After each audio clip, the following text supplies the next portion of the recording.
Welcome, welcome everyone. Everyone viewing on YouTube will start in about 2 or 3 minutes.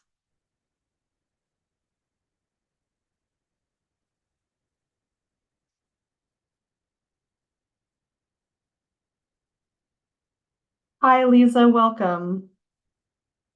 Hello, how are you, Sophie? I'm pretty good. How are you doing? I'm doing well, thank you.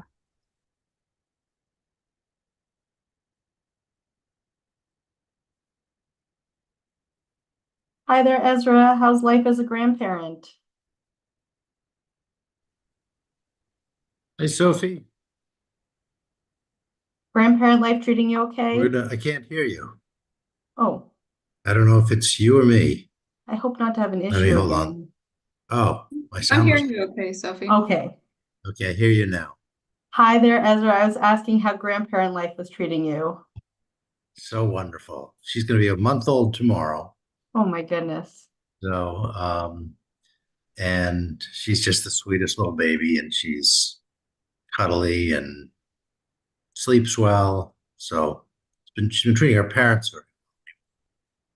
So, Yeah, that's great. Well, I held my nephew, who's 2 weeks old, for the first time earlier today. So I'm definitely I'm at my nephew's parents' house right now. oh, nice, very nice. Same time zone as you for a change. And hi there, Joel. Good to see you again. All right, but I'm avoiding any family drama today, so I'll just be sticking Good. around. Good. But families first. So okay, great. Jim, I'm gonna update your name if that's okay to Sierra Club. How are you doing, Jim? Hi, everybody. This is Rose Monahan. I'm here for Oh, Jim hi. today. Yeah, I'm using his login, but my name is Rose Monahan, so happy to be here. Thanks. Yeah. Do you know how to rename yourself Y on Zoom? Yeah, let me go ahead and do that. I didn't Yeah, even just so I can realize that it actually was call on under you. Jim's name. You're Okay, fine. thanks. Good to meet you. Let's see. Arnie's here with E3. Welcome, Arnie. I'm just gonna update your name.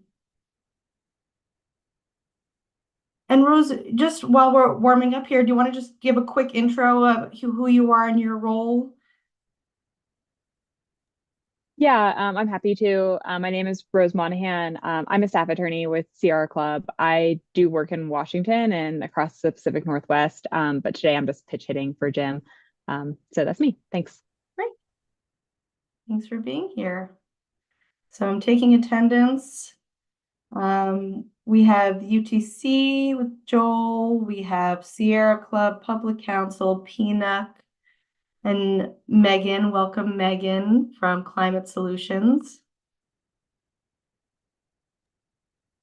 And Sophie, Stephanie will not be able to join us today. Okay, good to know. And I know that Dan Kirshner is not able to make it as well, so we won't be waiting for him.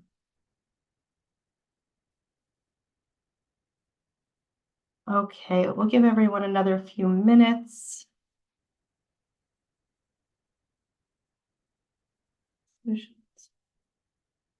And welcome to everyone who is watching on YouTube. Welcome, Kate, as well. Good to see you. And Kate, if you wouldn't mind just updating your name to include your affiliation.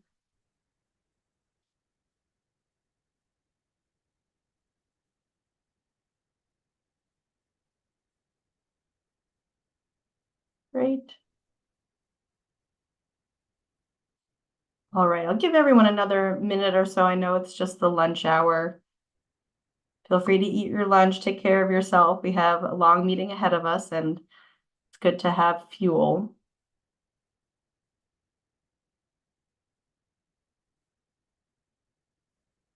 Hey. All right, so with Renewable Northwest here, we have 1, 2, 3, 4, 5, 6. 1, 2, 3, 4, 5, 6. I'll turn to Meredith for a moment. Did you know anyone besides Dan Kirshner in terms of a primary that was not going to be here today? No, I was tracking Rose, but no one else. Okay. And welcome, Lauren. We have NWEC here. I know that y'all don't have a quorum, but just mentally, we have reached a majority of RPAG members. So I think we can officially call this meeting to order. Welcome everyone to your March 12th RPAG meeting. Really grateful you all are here. You can go to the next slide, please, Jack. So as you know, your Zoom features, let me just X out of this real quick. RPAG members, PSE staff will use the chat feature as needed. The raise hand feature is off, but during the public comment period at the end, observers during today's meetings will have a chance to voice some thoughts, concerns, or ideas. The Q&A tool we don't use, and if real captioning helps you, please press the button and you'll be able to see those. Next slide. Okay, so I had no idea that March was Eye Wellness Month. So your safety moment has to do with eyes. So wearing appropriate eyewear in hazardous areas, goggles or face shields, and working with chemicals, keep your eye protection in good condition. And then the 2020 rule that I think I break every day, which is screen for 20 minutes and then look at an object 20 feet away for 20 seconds. Perhaps during our break, we can all very intentionally do this. All right, next slide, please. Okay, so the requests are all pretty similar. Just, be constructive, respect the role of the facilitator, use plain language. A new one that we added was around taking space and making space. And this is a pretty common ground rule that I have in most of my meetings. So if you're someone who's typically a little bit more quiet, take up a little bit more space. And if you're someone that often speaks a lot in these meetings, take a step back and allow some other folks to fill the space.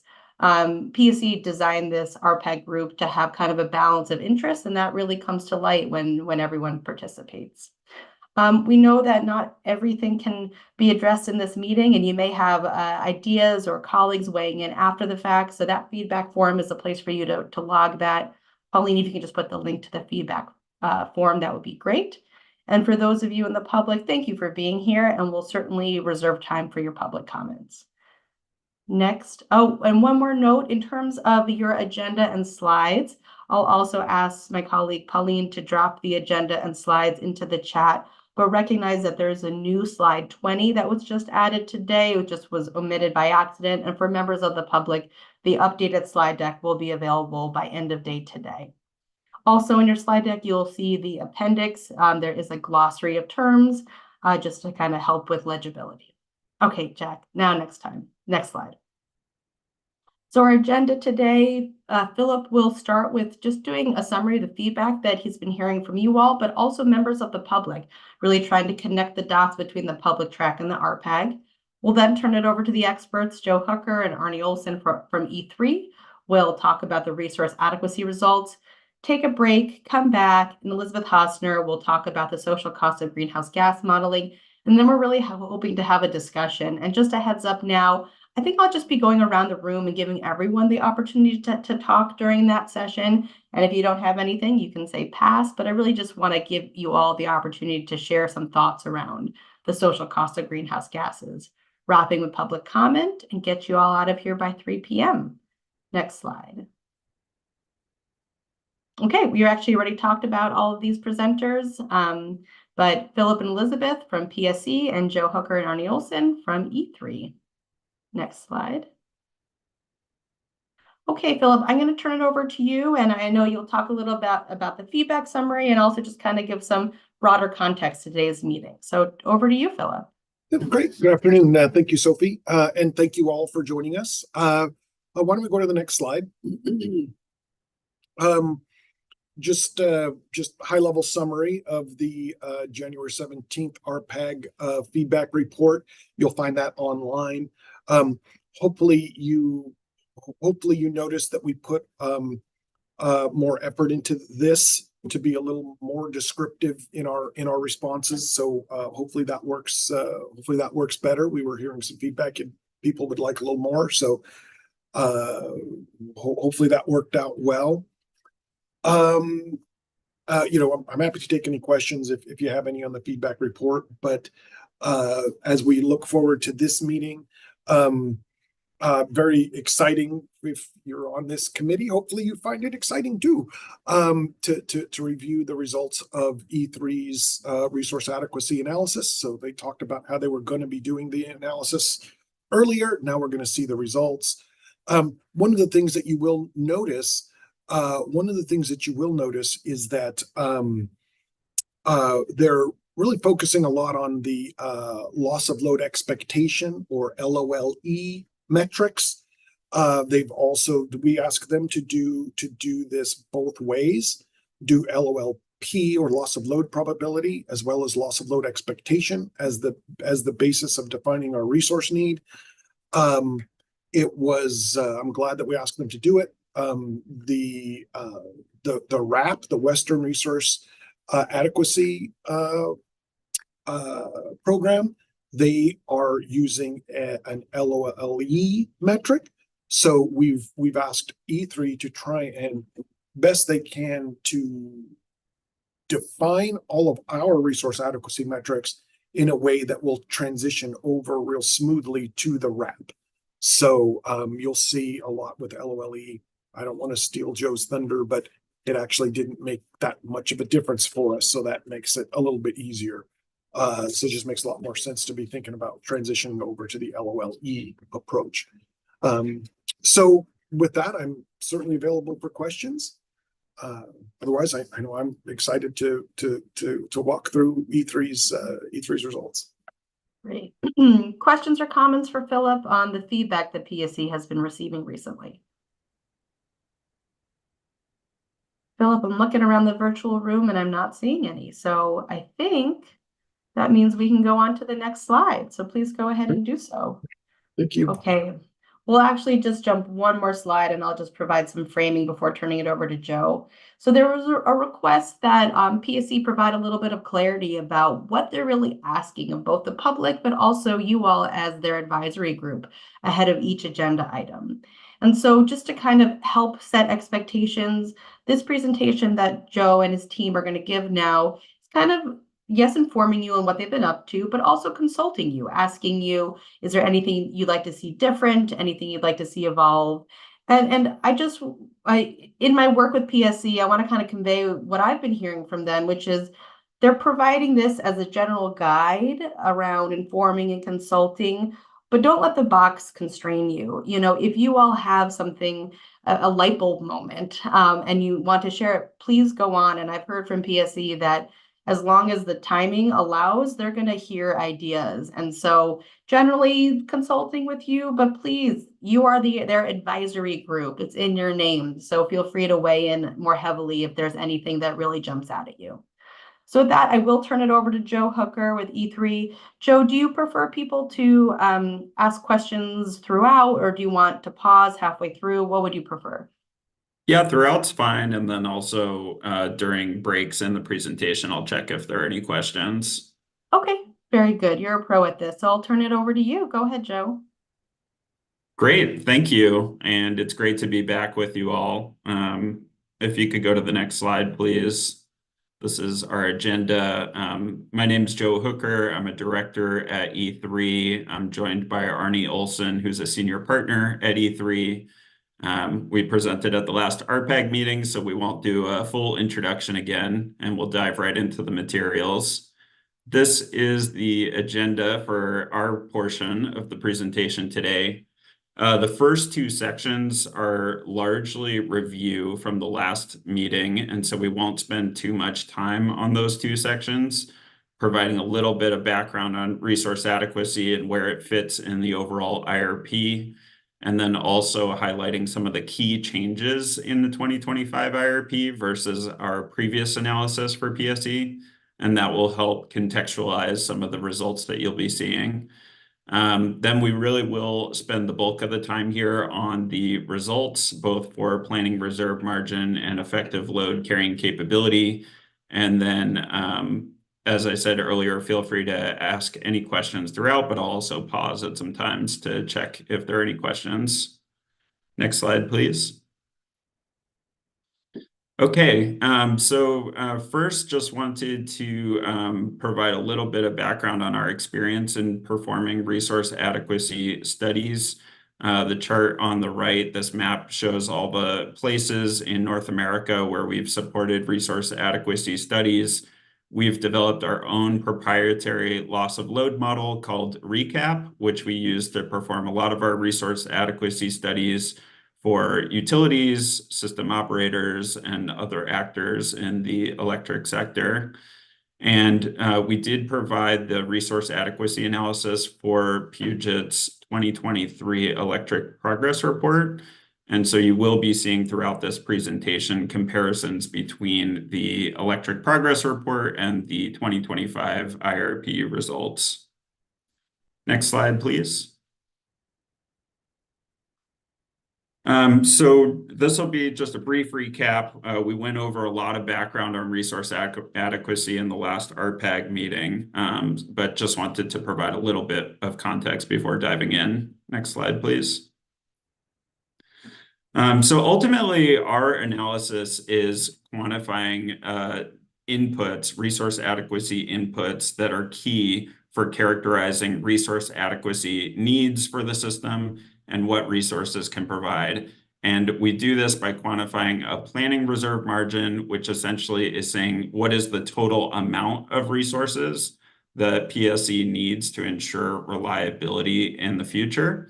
And then we also quantify effective load carrying capability, or ELCC, for all different resources, which essentially quantifies how much can each of those resources provide in terms of meeting that overall reliability need.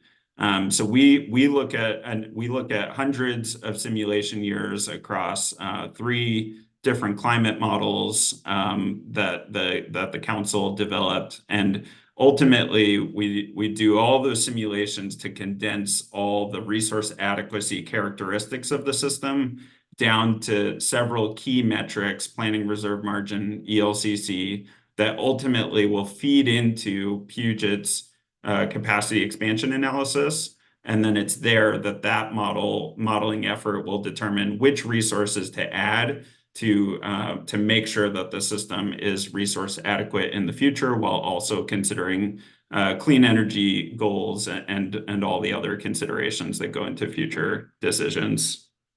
Next slide, please. Okay, so now I'll just go over some of the changes in the 2025 IRP. Next slide, please. We went over these at a high level in the last meeting, and just we'll go over them briefly here. Some of the key changes between the 2023 Electric Progress Report, or EPR, and the 2025 IRP we show here. First, one big change is that the IRP includes electric vehicles in the load forecast, and that overall has a meaningful increase on the overall resource need, and we'll be going over that more on the next slide. Operating reserves changed a little bit. We do exclude balancing reserves this time around, and that is consistent with what we're seeing in the RAP methodology. And so in the spirit of getting closer to how they're approaching resource adequacy, we made that change. PG&E exchange was removed in the 2025 IRP analysis. That previously was included and had an obligation for PSE to export to PG&E in the summer in exchange for being able to import from PG&E in the winter. And so that does increase the need in winter and decrease the need for PSE in summer. Market availability, we talked about this last time. We did switch the characterization of the regional market and how resource availability looks across that region. We're now modeling a regional system that meets a 5% loss of load probability standard or reliability target. Previously, the market was short of that reliability target by quite some bit. And so what that means for this analysis is the market is available more often for PSE to import onto their system. And so we did factor that into our analysis. The last two changes regard resources and how which resources are included in kind of the existing base portfolio system. First, for the mid-sea hydro units, there was an increase in capacity to some of the units there, and we did model some additional flexibility at 2 units. And so overall, those changes do reduce the resource need. And then demand response, based on PSE's RFP selections, we are now including demand response both in winter and summer, between 120 megawatts or so for winter, 150 for summer. And so those are new resources on the system. These are some of the key changes. We'll be talking about the EV loads next. The PG&E exchange will also come up when discussing the results. And then this market availability is something else that we'll be highlighting as we go through the results. Next slide, please. Joe, let's just take a quick break because that was a lot of good information. Just checking. Anyone have any questions at this point before Joe rolls on? Yeah, Joel, go ahead. Thanks. Yeah, I think just one question because you answered most of mine as you were going through that. So appreciate the description. In the 2023 electric progress report, I thought I remembered and I looked to see if this was right before this, and I noticed that there's an appendix describing the load forecast in the 2023 electric progress report that did include a chunk for the EV forecast. So I'm wondering if there's, I mean, was that just included in the portfolio model, but not the resource adequacy analysis? Maybe that's what that means, but if you could clarify kind of what the difference in approach, or maybe this is a PSE question, the difference in approach between the two in terms of including EV loads. Yeah, I might look to PSE here because in the resource adequacy analysis last time, we didn't have EVs. Yeah, and any of my folks can correct me if I'm mistaken, but yeah, Joel, that's exactly what we did is we calculated all the metrics, especially the planning reserve margin. Then, you have the higher load, so the planning reserve margin is applied to a higher load. So it wasn't built into to the planning reserve margin, it was added to the load. Got it. Thanks. Appreciate the clarification. Great. I see Rose, please. Yeah, thanks. I guess my question is on demand response. Where did those megawatt numbers come from? Like, how did you determine that's what should be added for this analysis? I think that's another one. I'll kick over to PSE. Philip, can we put you on the spot? Or Jen, maybe if you're online, Jen, or Elizabeth. It could be anyone, really. And Jack, will you go back one slide to slide 16, please? Well, PSE determines who's best. Elizabeth, can I put you on the spot?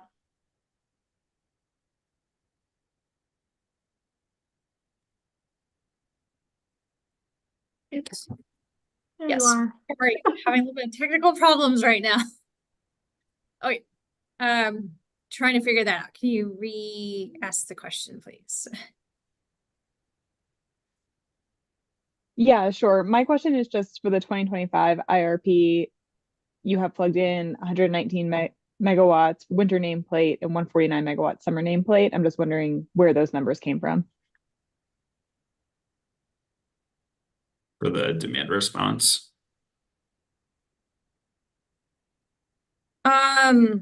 That should be the new demand response contracts, and I will double check with those numbers. But that's actually what that will be. Is we have some new contracts that came through from the RFP last year, so that should be what's coming up.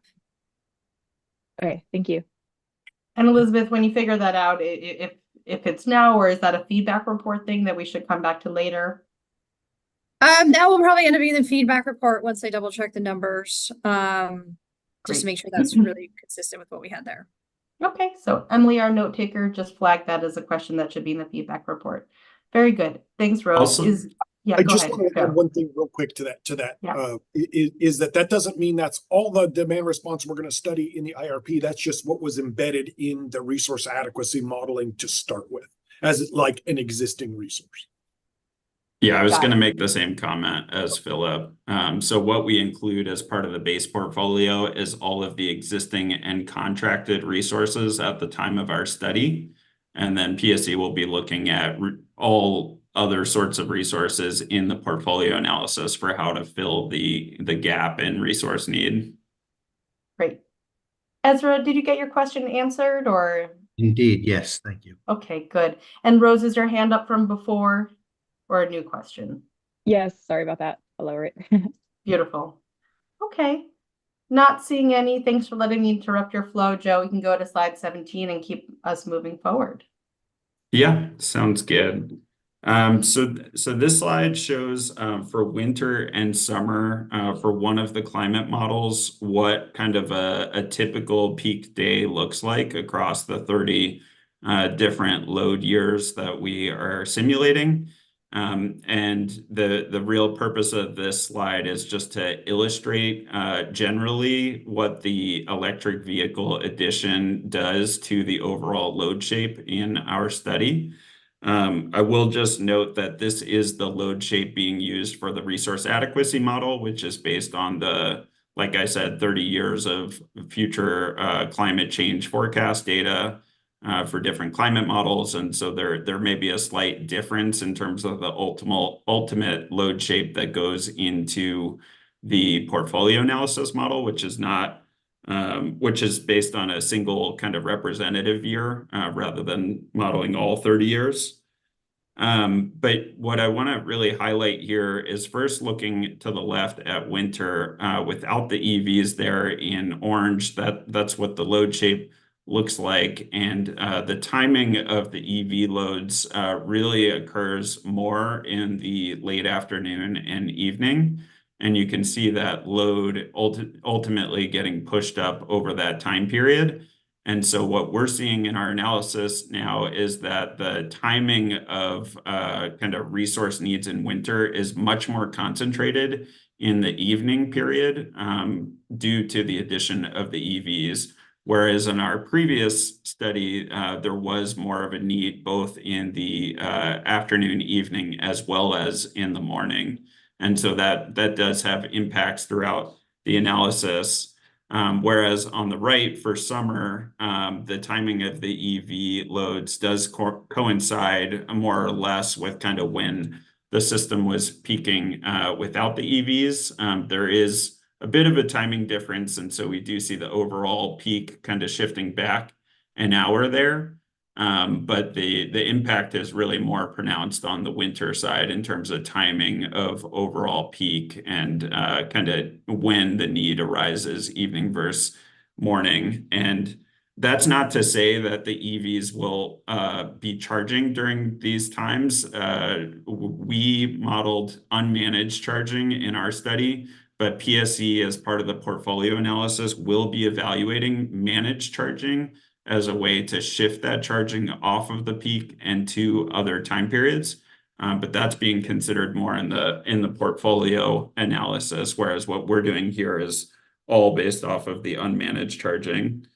And then just one other thing I wanted to mention, I think a question came up last time about whether we would be using the latest load forecast on electric vehicles.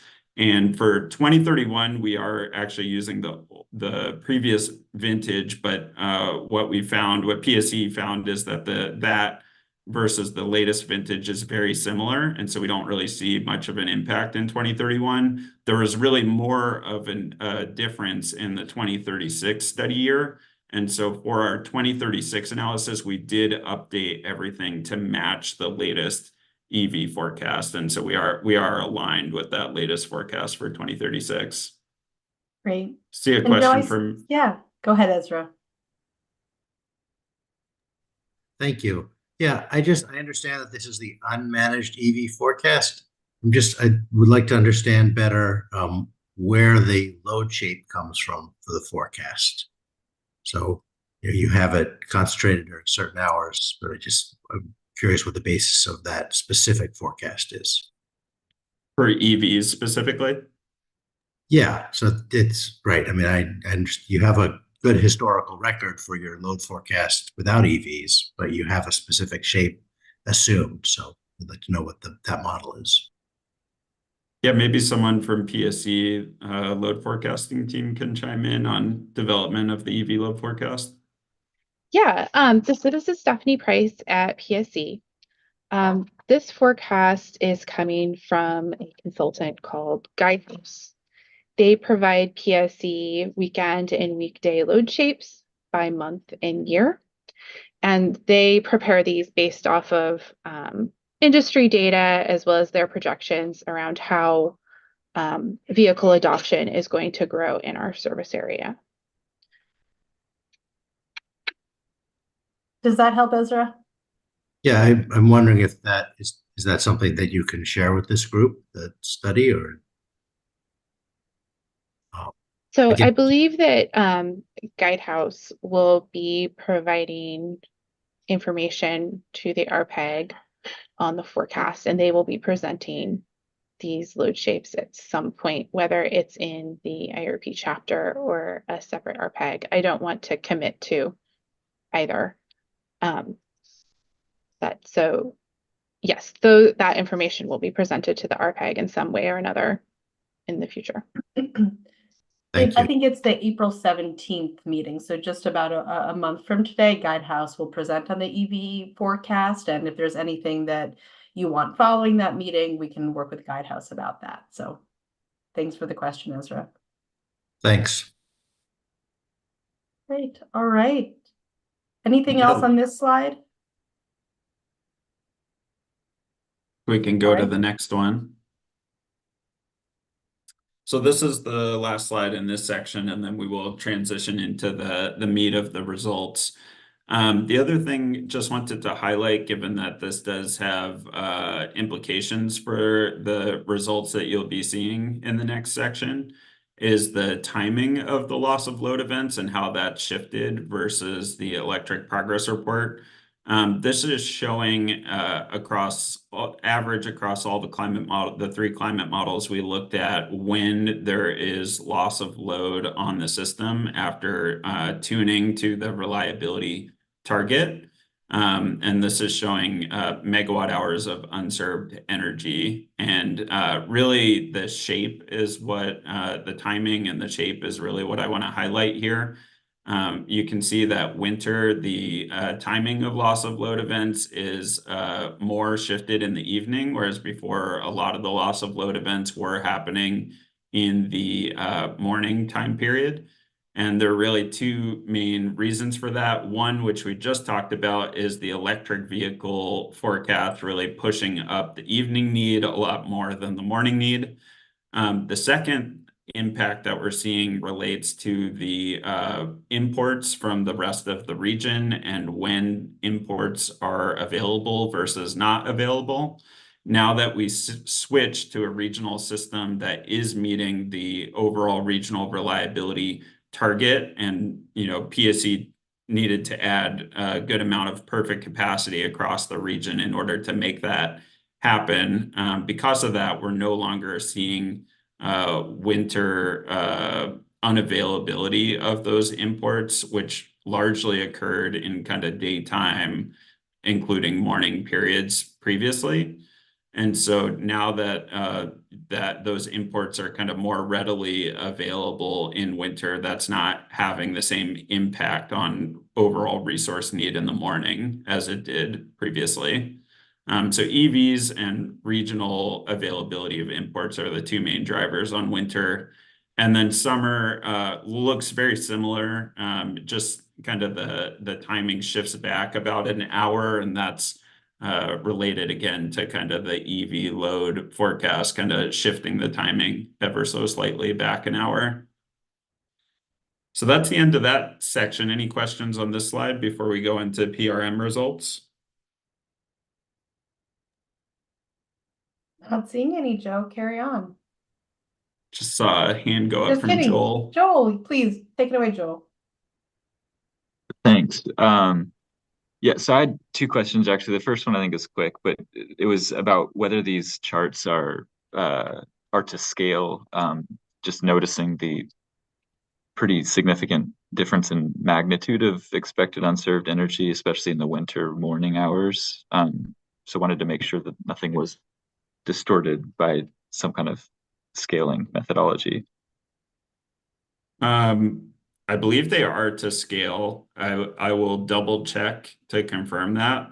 But one reason you can have more unserved energy before versus this time is because it's a loss of load probability target. It really depends on how many years total you have loss of load and not how much loss of load you have in a particular year. And so you can hit 5% LOLP last time versus this time and have pretty different total amount of unserved energy. Okay, so the 25 IRP numbers are based on the LOLE as opposed to the LOLP. Is that what I'm hearing? We're going to present both in this presentation, but PSE, as Philip mentioned, is planning to use the LOLE. Okay, I'll thanks. just note, Oh, go ahead. yeah, Joel, to help with your question, I think these are to scale changes to these specific example events. But the overall portfolio is still tuned to either a 5% LOLP or a 0.1 LOLE standard. And so there are other events not pictured here, which become more significant because the events that you see here, especially the one on the left, becomes less significant. Okay, got it. And then another question was about seeing this shift, the shortening of duration here in the morning events.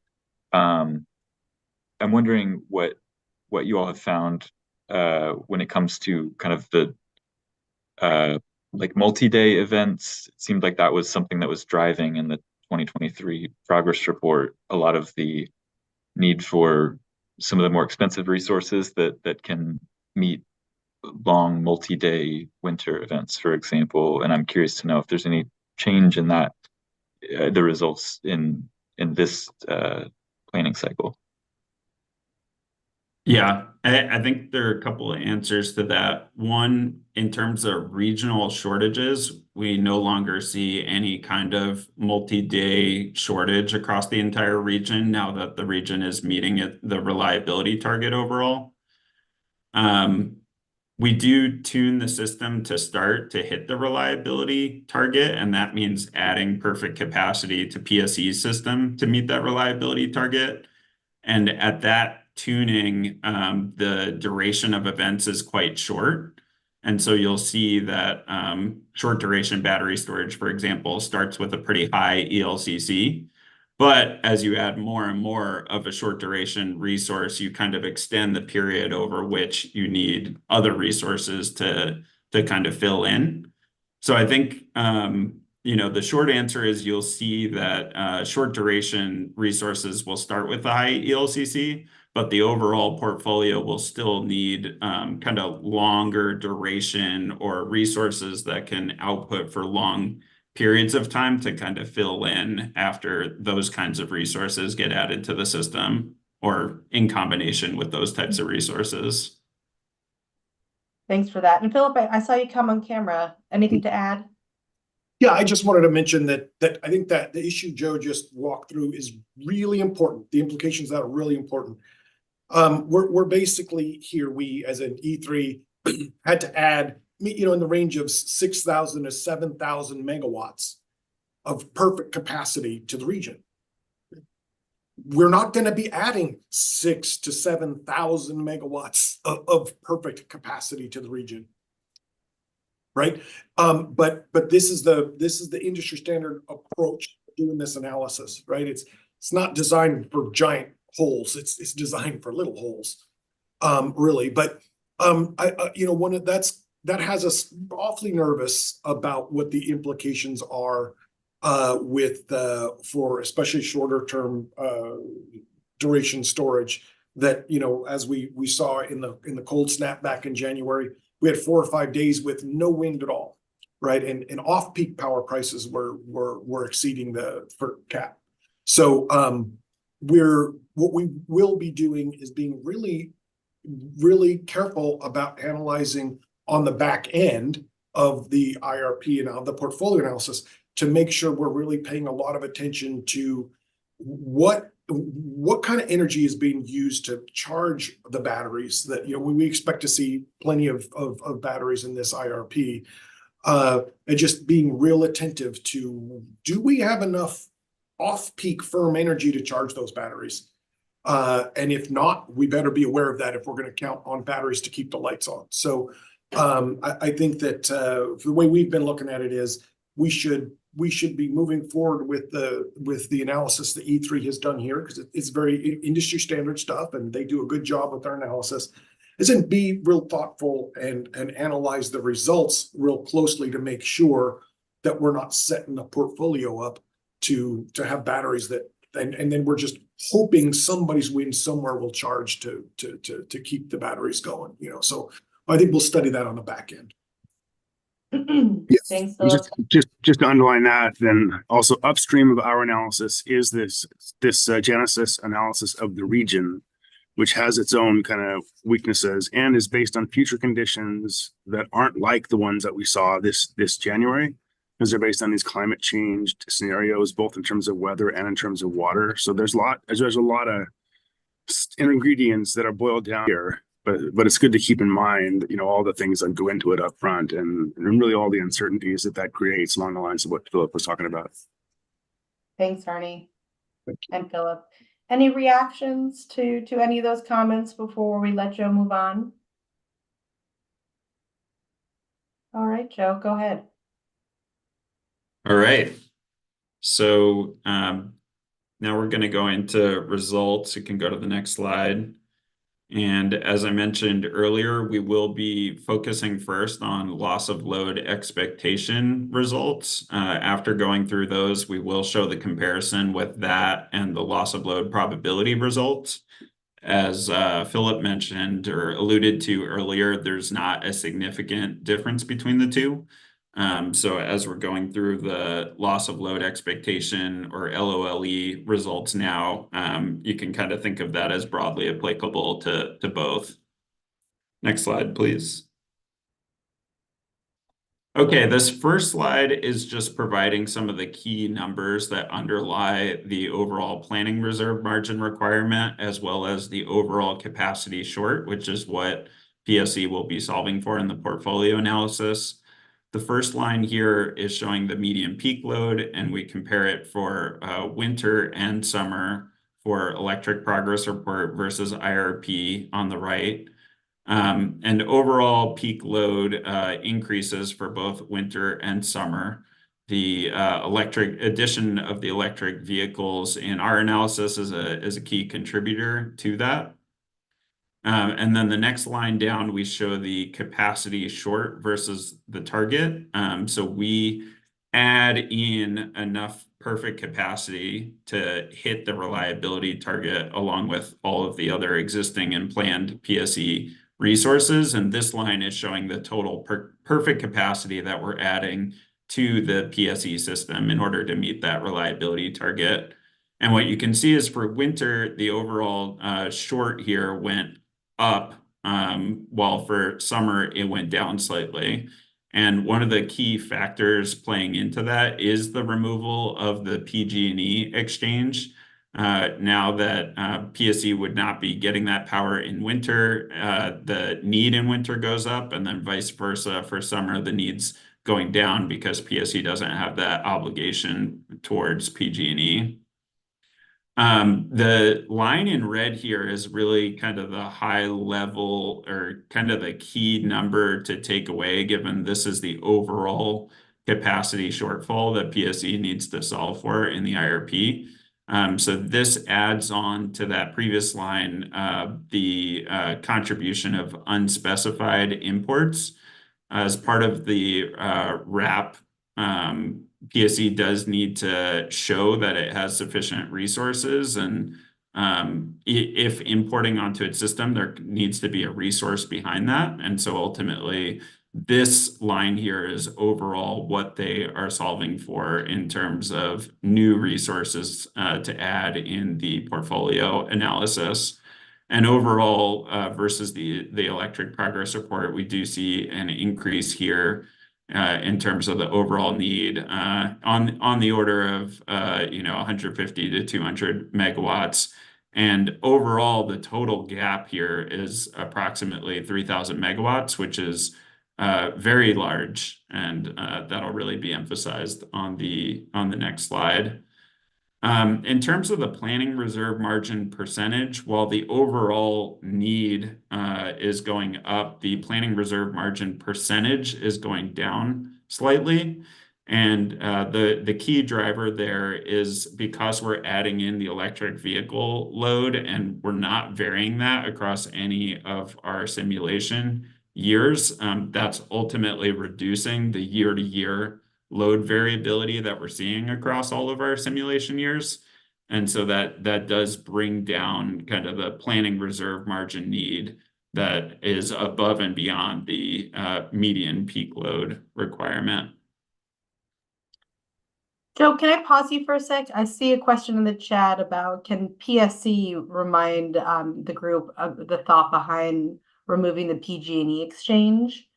Is that something maybe Philip or Jen, maybe you could answer? I've got it. Okay. We gave PG&E notice that we had to give them a 5-year term notification that we were going to be canceling that contract. We did that because we don't have surplus capacity in the summer, so we didn't want to be in a position of having to go out and acquire capacity in the summer to meet that obligation. That's basically it. The idea was back long time ago when we signed it. We were surplus in the summer, so we were long in the summer.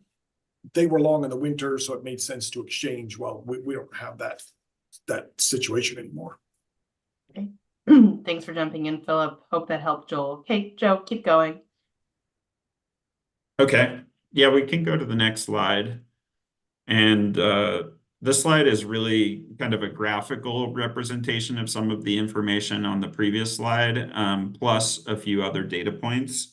So we're showing here for winter and summer, again, for electric progress report and the IRP, we're showing the 1 and 2 peak load or median peak load in the blue bar there.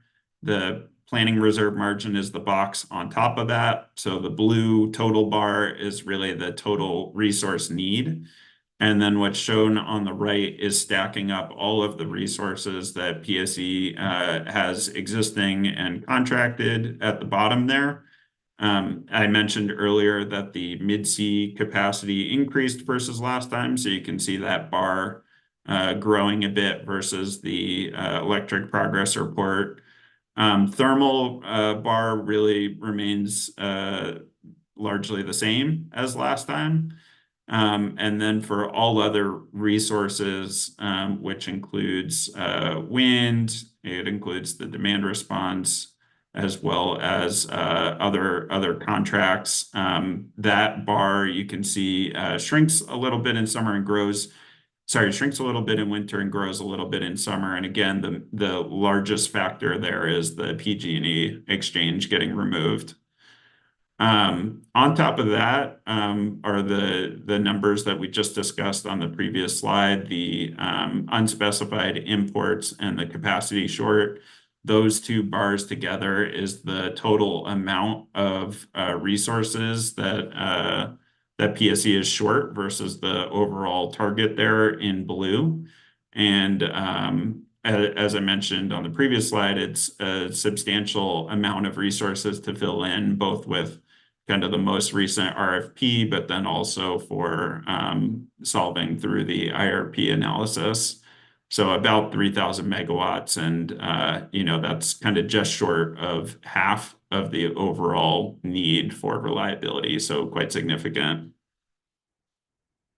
Next slide, and then I'll pause on this one. This slide has the same information on the left. We just add in the 2036 model year here on the right.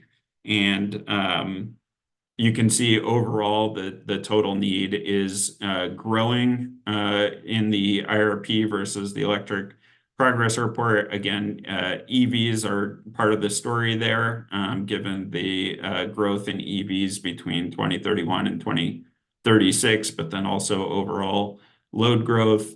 The resources, existing resources are largely remain unchanged versus 2031, given that we're just using existing and contracted resources.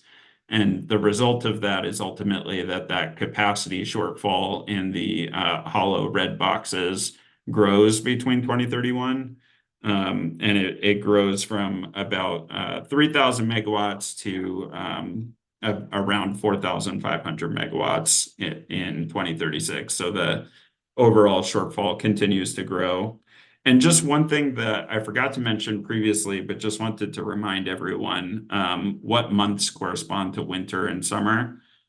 Winter here for the IRP is November 2030 to March 2031, so 5 months total, while summer is June to September inclusive. So I'll pause there on the PRM results before we get into the ELCC to see if there are any questions. I see in the chat, Kate, I'll just read this aloud. Just to make sure that Kate's following correctly, is the 3,000 megawatt capacity shortfall for the model year 2031? Yeah, that's right. So 3,000 megawatts for model year 2031, and then on the order of 4,500 megawatts for model year 2036. Thanks for the question, Kate. Anything else in the planning reserve margin? Questions, comments?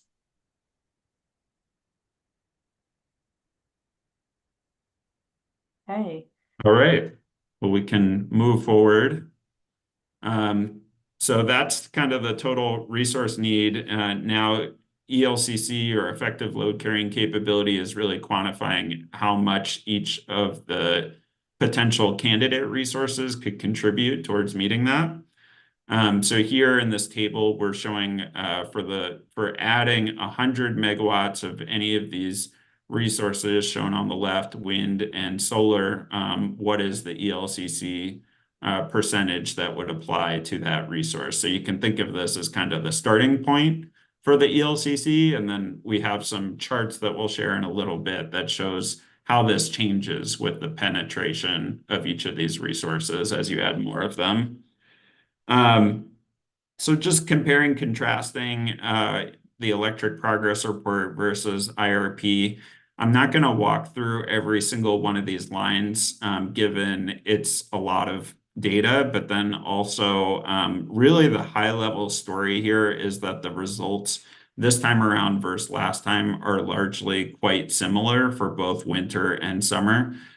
There's some slight increases in some places, some slight decreases in other places, but by and large, we're not seeing a huge change in overall wind and solar ELCC contributions. Wind continues to, perform better in summer overall. Solar obviously performs a lot better in summer than winter, and so those dynamics continue to apply. I guess just one thing I did want to highlight for solar is you can see kind of a decrease in ELCC as you go from west to east in terms of locations.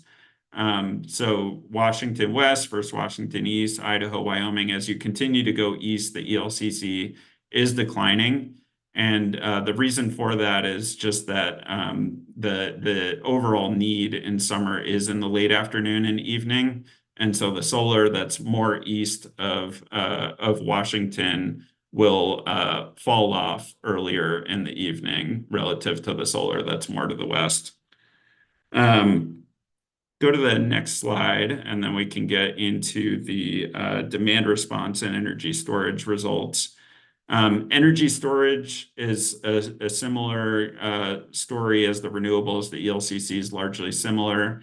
The one addition this time around is that PSE is looking at a long duration, over 100-hour iron air battery as one of the resource options. And so that resource is being included this time around. It is part of our ELCC analysis. And like the other energy storage resources, it starts with a very high ELCC, and you can imagine that it degrades a lot slower than other storage resources. But I want to focus more on the demand response resources here, given we are seeing some interesting changes versus the last time around. First of all, for winter, we are seeing an increase in the ELCC for demand response. And the real main reason for that is because we're seeing the duration of winter loss of load events shrinking or becoming shorter.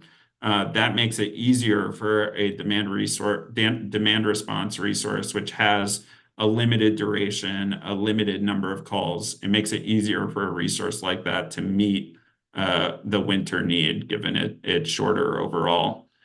For summer, we actually see the opposite direction change in the results. The ELCC actually goes down somewhat for demand response. And the reason for that is the duration of events in summer is largely very similar to previously. There was just that kind of 1 hour shift, but largely the need in summer looks quite similar.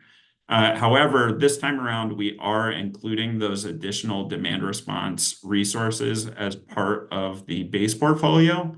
And so we're kind of going down the ELCC saturation curve for demand response. You can see that in summer.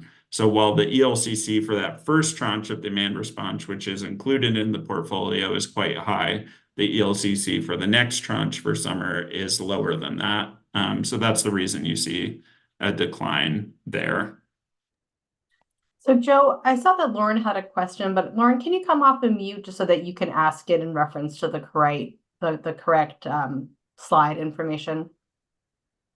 Sure. So I saw, the previous slide covered solar and this slide covers standalone storage. I was just curious if you guys had looked at, hybrid systems, solar plus storage. We have, and that is something that's included in our analysis and will be included as part of the portfolio analysis that PSE is doing. It's not in this deck, but we are modeling a solar plus storage, wind plus storage, and then solar plus wind plus storage. And that's consistent with what we did for the 2023 electric progress report. But by and large, I think what we're seeing is that the ELCC for those combined systems is relatively similar to the ELCC kind of sum of the parts.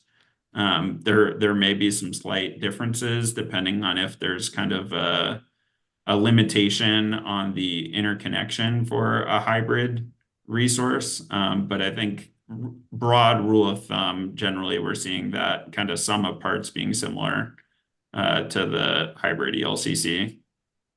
So when you say sum of parts, sorry, I just want to clarify. So, could you be a little bit more specific? Because I can't previous slide, but the solar standalone systems obviously have lower ELCC, but given the high ELCCs of these storage projects, I would think there would be, a significant jump if you pair the solar with the storage. Yeah. So let's say, I'm just going to throw out an example. Let's say there's a 100-megawatt solar plus 50-megawatt battery storage hybrid project.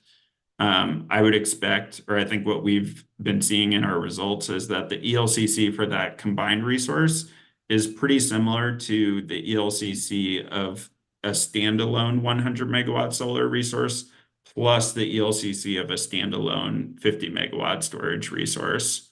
So there certainly is, you get more ELCC overall with a hybrid resource, but we're seeing it as pretty similar to the kind of those two standalone together. Great. Looks like that helped Lauren understand that piece. Great. Joel, I see your hand. Thanks. Yeah, so I was interested, and you touched a little bit on this, but the divergence between the ELCCs for a 4-hour demand response versus a 4-hour lithium-ion battery. I think of those as pretty similar. You mentioned that it might have to do with the saturation curve of demand response, but for a 4-hour energy limited resource, wouldn't the saturation kind of move together? I mean, maybe this has to do with call limits or other factors, but I was just curious to see that. And since I know they've been so close in the LCCs in the previous analysis. Yeah. I think what you just highlighted there, there are really two factors. One you just highlighted, which is that demand response doesn't provide the same as battery storage because you do have a limitation on the number of calls, whereas storage you can cycle a lot more.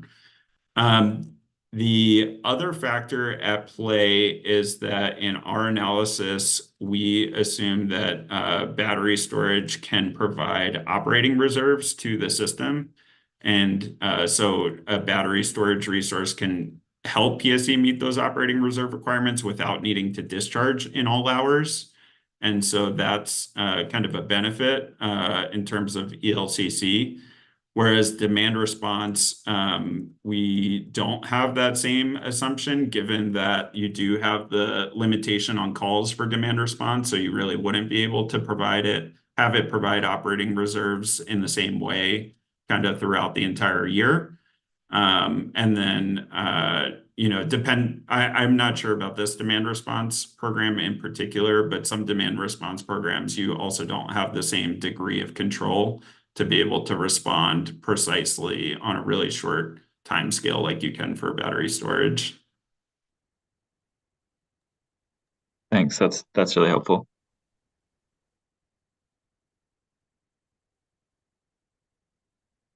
Okay, not seeing any other questions. Arnie, did you want to add anything? I think I saw you come off mute. If not, we can keep going. All right, let's keep going then. We have some ELCC saturation curves here. So what we just looked at is just the ELCC for kind of the first tranche of those resource additions. Well, this is showing how the ELCC evolves as you add more and more of these resources to the portfolio. So we're showing on the left winter for wind, Washington wind.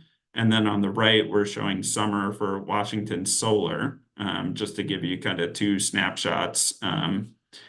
On the left, we're showing the electric progress report versus the IRP. And overall, we're seeing very, very similar results for Washington wind ELCC. I would say these are close enough to be essentially identical. The one thing I did want to just highlight, though, for Washington wind is while this is the ELCC for any incremental additions of Washington wind, I wanted to just acknowledge that PSE already does have quite a bit of Washington wind in their portfolio, around 1,200 megawatts. And we estimated that the average ELCC for that existing wind is on the order of 24% on average across all that wind. So there was already kind of a benefit there. PSE's added a lot of Washington wind. And so then the ELCC contribution of an incremental amount of Washington wind above and beyond the 1,200 megawatts has much lower starting point, given that it's the existing Washington wind is kind of already helping PSE with reliability needs when it's generating. For the solar on the right, we do see a slight decline for the 2025 IRP. And the real reason for this is just going back to what I showed before, where the timing of the loss of load in summer is shifting back just an hour because of the timing of the EV load charging that is decreasing the contribution of solar, given that solar isn't producing as much energy an hour later in the evening. So that's the main dynamic going on there. Let's go to the next slide. And this shows battery storage for winter and summer, and then last time versus the 2025 IRP. Again, if you kind of just, look at the overall picture, it's quite similar to what we shared last time. And this is consistent with what we see across, every jurisdiction where we do these studies. The ELCC of storage starts quite high, and then as you add more of it, you kind of broaden the time period over which you need other resources to be providing energy to meet kind of incremental needs. The main change we're seeing this time around is that the ELCC for storage in winter on the left, there in dark blue, is a bit higher to start off with. And the reason for that is going back to the winter need being more concentrated in the late afternoon, evening time period, and having an overall kind of shorter duration. And so same dynamics we saw playing out for demand response ELCC going up in winter, we're seeing here for storage ELCC being a bit higher in winter. So that takes us through the overview of results for PRM and ELCC for 2025 IRP and how that compares to Electric Progress Report. The next section will compare the LOLE, which is everything we just went through, to LOLP, but I do want to just pause here to see if there are any questions on what we went through in this section. Arnie, do you have any follow-up or items, or are you just in question receiving mode? The latter, I was popping up just to help deal with any questions that I'm assuming will come pouring in any moment now. Yeah, that's great. Any questions? Joe, you need a glass of water or anything? You've been going now for about 45 minutes. Doing okay? I got my glass of water right here. Taken care of. Great. Anything else for Joe before he carries on and builds upon his previous slides? Okay, Joe, please. All right, so we can go forward one slide, and I'll say that this section is interesting in that the results ended up being quite similar, but it's also not interesting because you're not going to see very much difference in the next couple of charts. But like Philip said, we did do all this analysis both ways for 0.1 loss of load expectation, which means up to one event on average every 10 years, and then also for 5% LOLP, or loss of load probability, which means there can be up to 1 year with loss of load every 20 years.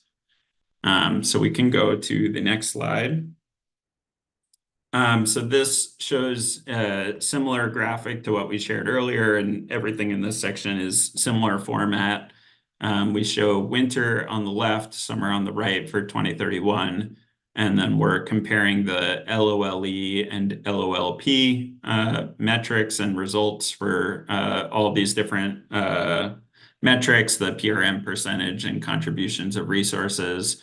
And we found that the PRM percentage is very, very similar. It's there's a very slight difference, but it's almost a rounding error in terms of LOLP being ever so slightly more stringent, but by and large, very similar overall planning reserve margin, and also in terms of overall capacity short for the system. And so we thought that these were close enough that it really won't make any difference in the portfolio analysis, which kind of played into PSE selecting one to go forward with, and it being the LOLE, given that aligns more closely with the RAP methodology. And I'll just say here that going into this, it wasn't guaranteed that these would line up as close as they did. I would say it's a bit coincidental, or it kind of turned out that way. But it's not a given that for every system that these two metrics will give you the same results. Next slide, please. Oh, I see a hand went up.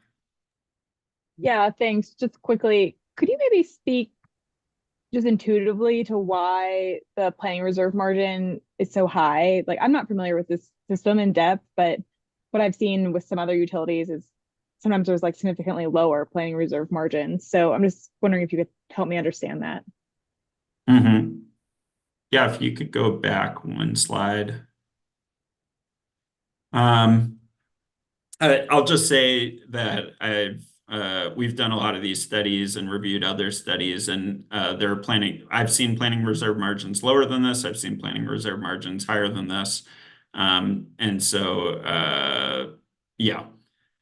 So in terms of what's ultimately driving that planning reserve margin, what are all the different factors? One is kind of the year-to-year variability in load. And what's being modeled here is 30 years of future climate data based on council modeling for 3 different climate models.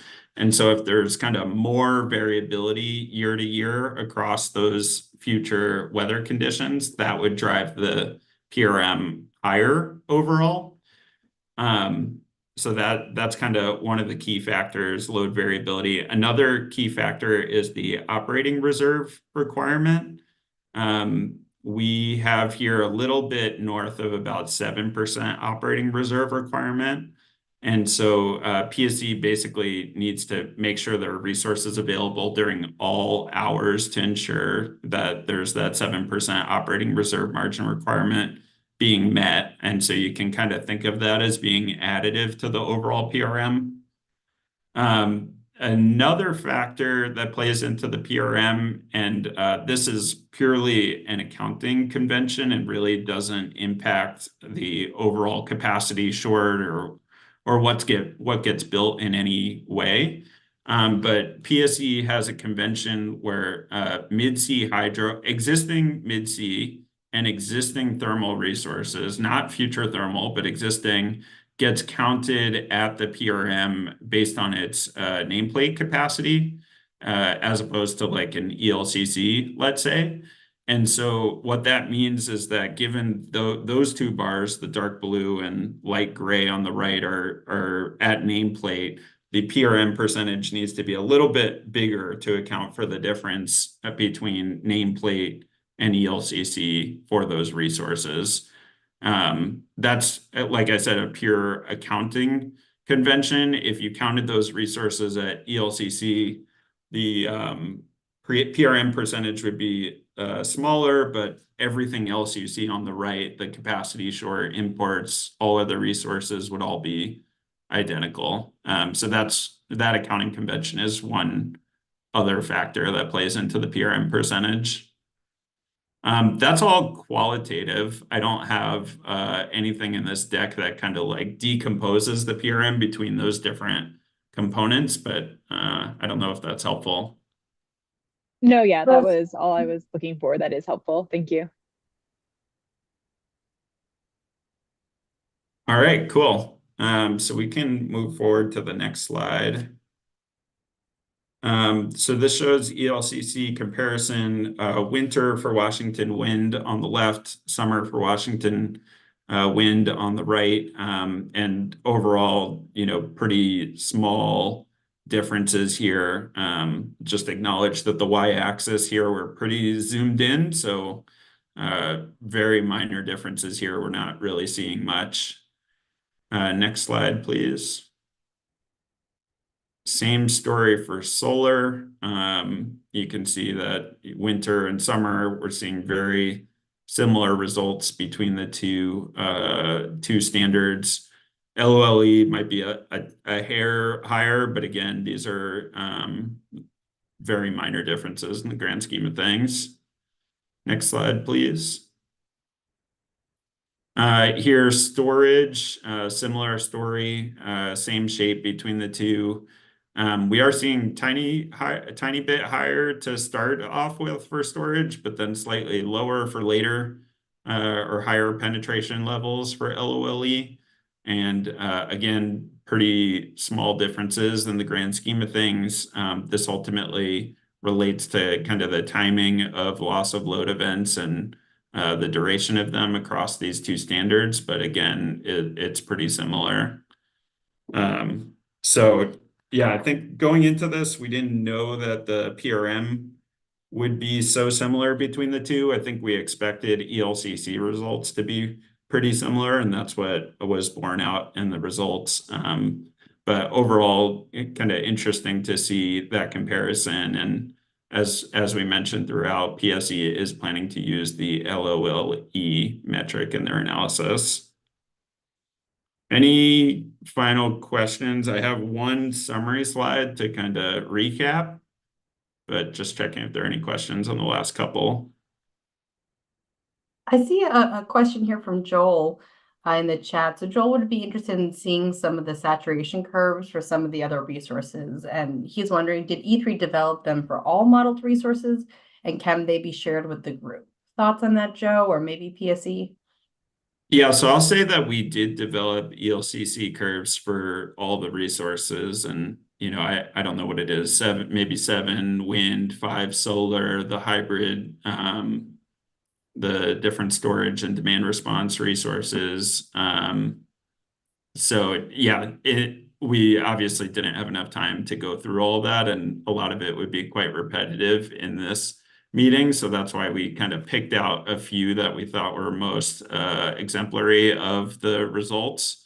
But in terms of sharing them, I'll defer to PSE. I know we will be, we provided that information to PSE and it will be included in the report. But I'll turn it over to someone from PSE. Philip, please, yeah. Yeah, Joel, if we have that information readily available, then yeah, we can send it over. There's no problem. Like Joe said, it'll be in the IRP. We didn't want to, as Joe mentioned, we just didn't want to drag you through slide after slide of what looks like the same thing over and over and over. So, but yeah, I mean, we can make them available, or you can wait for the IRP, whichever you prefer. Yeah, appreciate you sparing us going through each individual one during the presentation, but I would appreciate seeing if you could send that over when you get a chance. Great. Okay. So Emily, just note the action item that PSE will send Joel the other saturation curves for the other resources. So very good. Anything else before Joe kind of goes to his wrap-up slide, and then we can kind of zoom out and do more Q&A? Okay. All right, Joe, go ahead. All right. So we could go to the next slide. So this is just kind of a summary of everything we shared today. This is, if you were to take one slide away from this presentation, this kind of summarizes it all. So just going through this briefly, planning reserve margin, we quantified at 21 to 24% for the IRP. That number depends on which model year you're looking at and which season, winter or summer.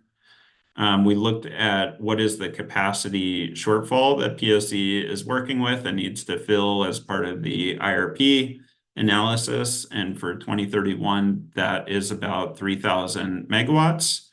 Some of the key factors that play into that are the addition of electric vehicles in our analysis, the removal of the PG&E exchange, and then also just wanted to acknowledge that PSE will be looking at a managed charging resource within their portfolio analysis as well, which can help meet that. The timing of the loss of load events did change a bit, more concentrated in shorter time periods in winter, slight shift back in summer of 1 hour. The ELCC of renewable resources is overall quite similar to the electric progress report results. While the ELCC for storage and demand response, generally similar, but we did see an increase in winter given the timing of the loss of load events changing in winter. And then lastly, whether it's an LOLE or LOLP metric, the differences were small enough that we thought it didn't make a big difference one way or the other, whether PSE used LOLE or LOLP. Nice. Ezra, I see your hand. Yeah, I was just wondering with the PG&E exchange, you explained where that went. Does that then just become market energy and can't be included in the plan? Or is it, is there an available resource that's associated with that now? What happens to that? Well, The so energy, the most part of that. yeah, so Ezra, I'm assuming you're talking like for the portfolio model. Yeah. It's just, just like we take coal strip out. The PG and exchange is gone. So in 5 years, from when we gave notice, it doesn't show up as a resource on our side. It doesn't show up as an obligation in the summer. I'm sorry, in the winter, it doesn't show up as a resource. In the summer, it doesn't show up as an obligation. Then that's a hole that has to get filled in the winter. So if PG and E wanted to come back and sell us contract for capacity, well, that would be perfectly fine, right? We just don't have we don't have to return. We don't have the resources to return to them in the summer. So, we're going through the RFP processes and looking for capacity. So, if they think they have it to spare, then, that's certainly something that we could work out a deal with, I'm sure. Thank you. Very good. And I just realized that Froy, you joined us, so welcome, Froy, another RPAG members. So any questions or comments first, just turning to folks who haven't spoken up yet. Just want to see if Eliza or Froy have any thoughts. It might be okay for now. Very good. So then we'll do Joel and then Ezra again. So Joel, please. Yeah, thanks. I'm wondering in E3's experience, if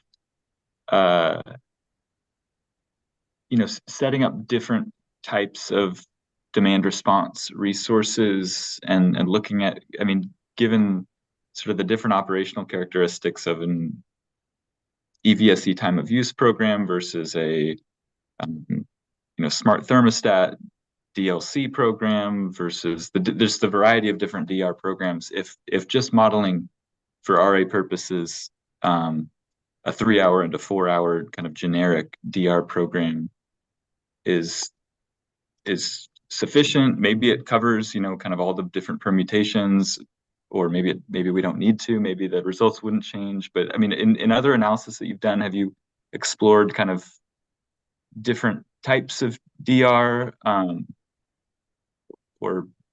don't know. I'm curious to know from your experience what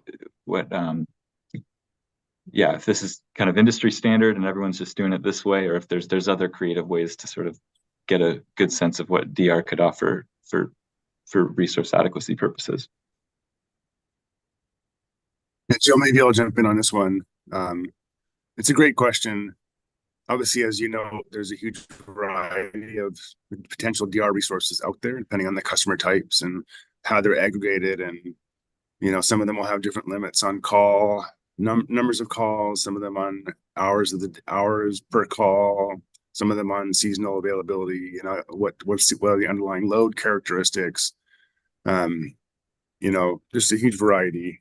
And just to give you an example, we actually had a project with the Cal ISO about 2 years ago now, maybe 3, where we went through and evaluated just a whole range of California DR programs. And as you can imagine, with all the different stuff that happens in California, there must be hundreds of different programs that we went through, and each of them had its own shape and its own characteristics and its own ELCC.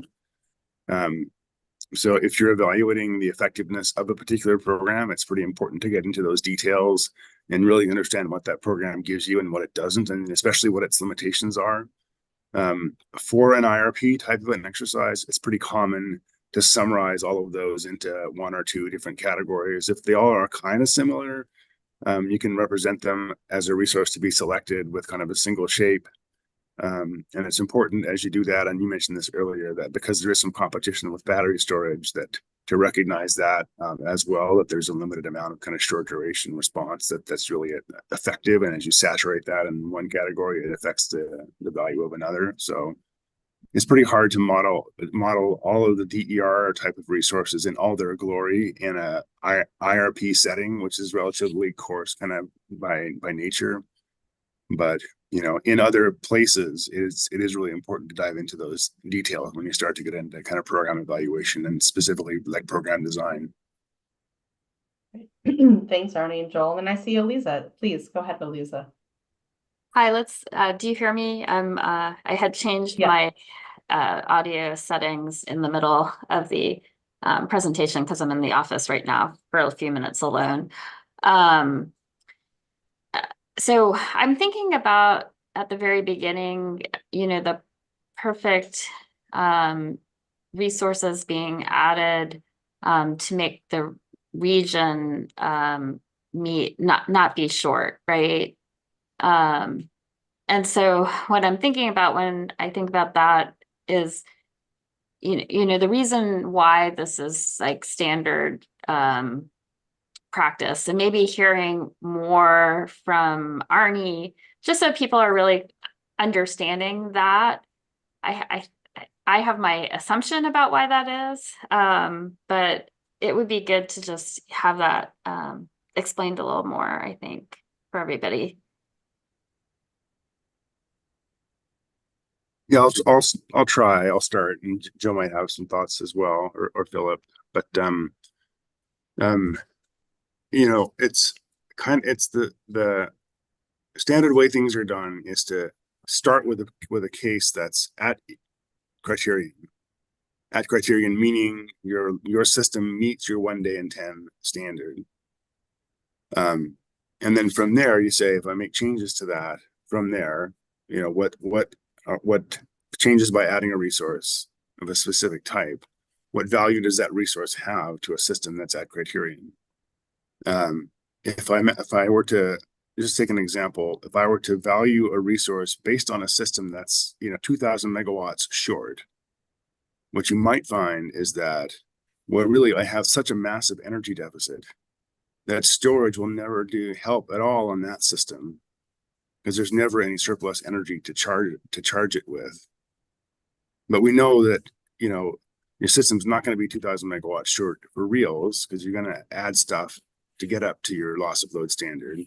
So so storage is going to have some value on your system.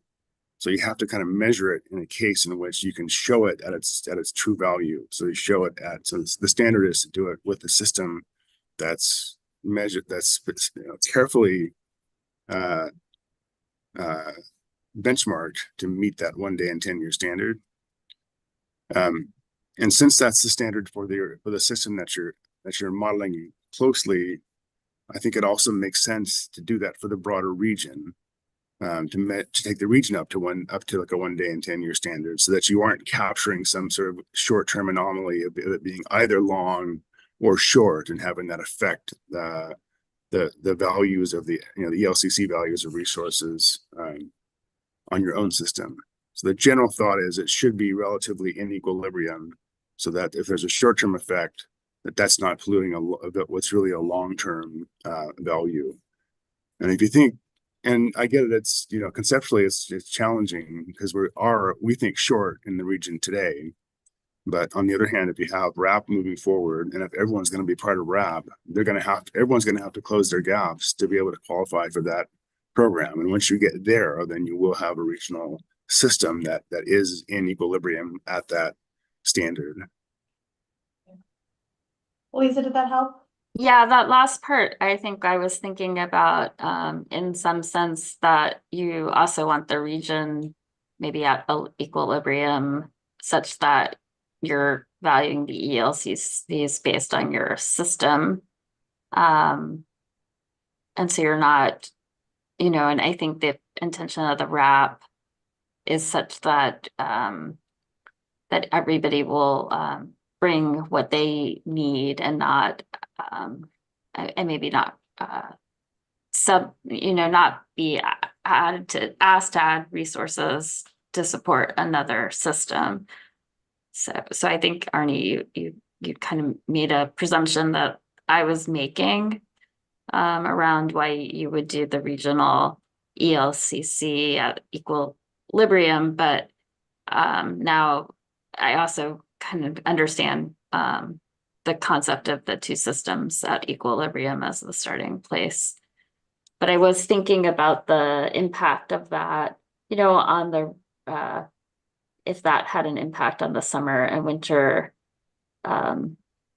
what you assume from market too.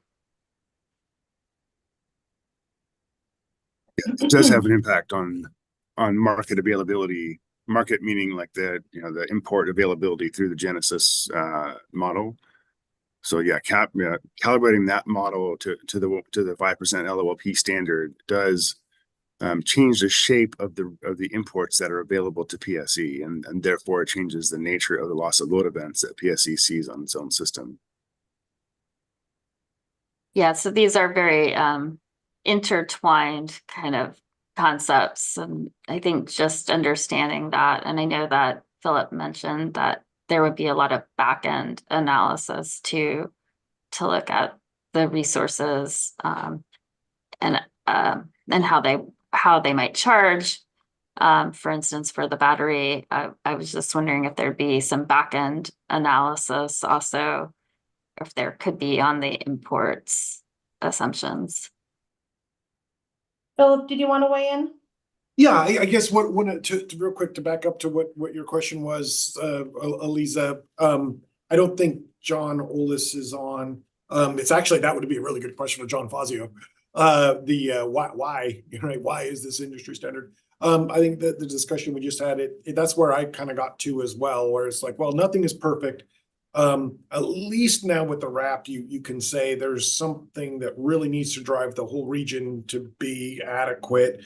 And you're trying to make marginal decisions, right? That gets to be kind of part of the problem, is if you're going to try, if we left the region short and we left PSE short, and then we just started calculating the ELCCs and whatnot, you're solving not just our problem, but everybody's problem with our portfolio. Not exactly, but sort of, I think the challenge there is that, what we do, right? What we've done industry standard is, what's the next plant that we should put in the system, right? That last jigsaw puzzle piece for reliability. And it wasn't really intended for gigawatts worth of power plants, right? But I think at the end of the day, it still makes sense doing it this way, where you get everything into balance, then you ask what's that marginal resource. It's just, we have to do exactly, I think what you're saying, Aliza, is we're working with E3 to try and see how we can, once we get some candidate portfolios, or let's say at least a preferred resource plan, a candidate preferred resource plan, that kind of thing, run that through the resource adequacy model again, and then we can see what's coming in to charge the batteries and things like that. So we'll get a lot better look at what's happening with a particular type of portfolio. Because we don't want to, well, it's not that we don't want to assume we can just charge those batteries with market. It's just, we better make sure that market's going to be there, because this analysis doesn't assume it's going to be 18,000 megawatts of wind to fill that regional hole. It assumes perfect resources, right? So I think it's just, but I do think, and we've had this conversation with Joe and Arnie about ways to sort of run the candidate portfolio through the resource adequacy model, and then really dig into what's going on. Because just like, I think I said this in the last meeting, for our gas plants, if we don't have firm pipeline capacity, right? If we don't have firm fuel supply, we don't count them as firm. It feels kind of weird to say, well, I'm going to use non-firm energy for batteries. Not saying I need to build a resource, but maybe we ought to make sure, that there's enough energy. Maybe it's something we don't have to build, but it's something we better make sure is lined up as we go into a winter or a summer, that make sure we have enough firm energy to meet our needs. And even if that could be a temporal change, right, with batteries to take off peak firm energy and move it to on peak, that's great. We just I don't think we want to be in a position where we're relying on, just hoping that the wind across the WEC somehow is going to blow and and hopefully fill the batteries. That's we want to make sure that we're drilling into that. So I think that's the way to deal with it. Thanks, Philip. Yeah, I think you really hit my question, or the two things I was thinking, or the multiple things I was thinking about, which was the other thing was those high ELCCs on the 4-hour batteries, and the thought that the fuel seems to be perfect there, and we know that fuel can be an issue. So it sounds to me like you're thinking about all the right things, and I just worry that if everybody said 0.99 ELC for batteries and looked at it the same way as this report, like we could just end up with way too many batteries, 4-hour batteries potentially in the region if doing all these independent analyses. Does that make sense? Yeah, no, absolutely. Thank you, Elisa. That's good to hear you sort of looking at that same kind of concern, because yeah, we're concerned about it as well. Well, I think that if everyone, we find some runway for the 4-hour batteries, but it's not unlimited. In fact, it's relatively short, which I think we would find for the other entities in the region as well. So if you add up all the kind of short runways for batteries, then there's a limit to how much the whole region would be relying on them, even in that scenario, which hopefully relatively correlates well with sort of the regional saturation curve. Although, there's the impact of the big Columbia Hydro storage that doesn't really factor in directly into PSE's analysis, or Portland General's, for example, or Pacific Corp's individual analysis, but does shape that kind of regional picture.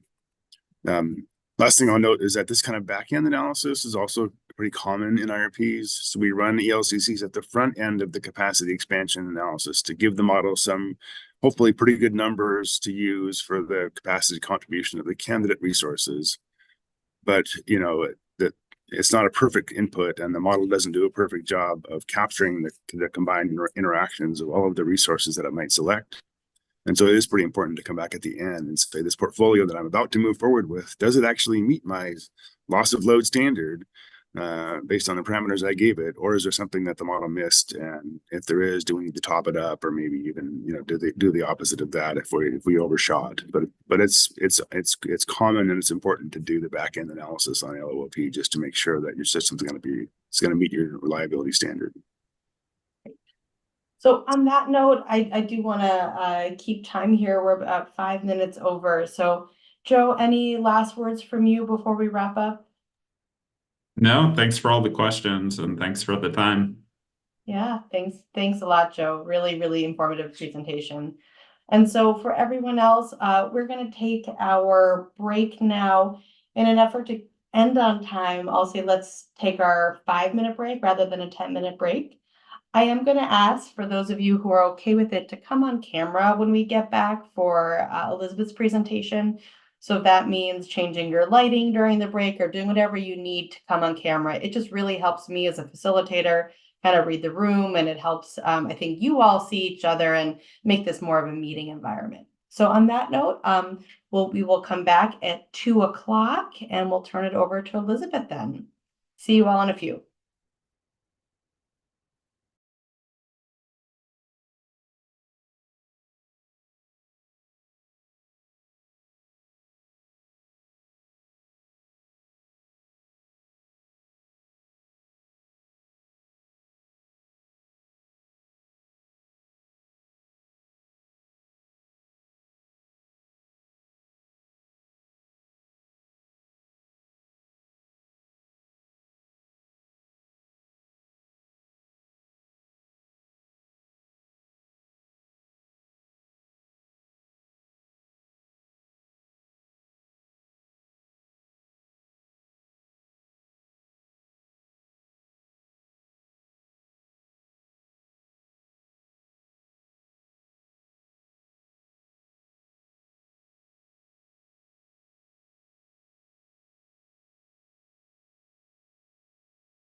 All right, if we want to regather here for a minute, move my desk up.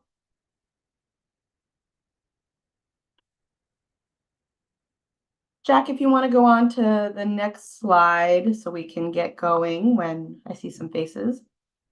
So I'm sorry, I didn't say return it to as a 1:40, just a 10-minute break.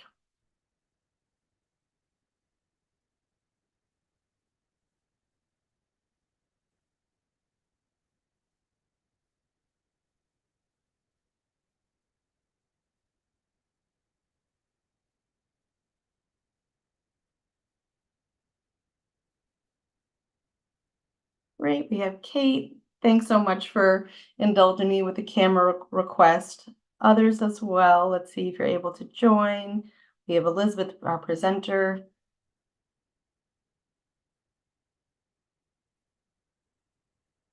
Very good. I took a slightly extended break, forgive me, but I'm at my sister's house and she had a baby last week, so I had to have an extra minute to say hello to my nephew who's all of a week old. So starting back up now about 1:43. Thank you all so much for being here. Hi there, Roy and Kate and Megan and Eliza, Joel. Very good. Well, if I could turn it over to you, Elizabeth. And just a heads up before I turn it over to Elizabeth, and I think I'll just set the stage for one more moment.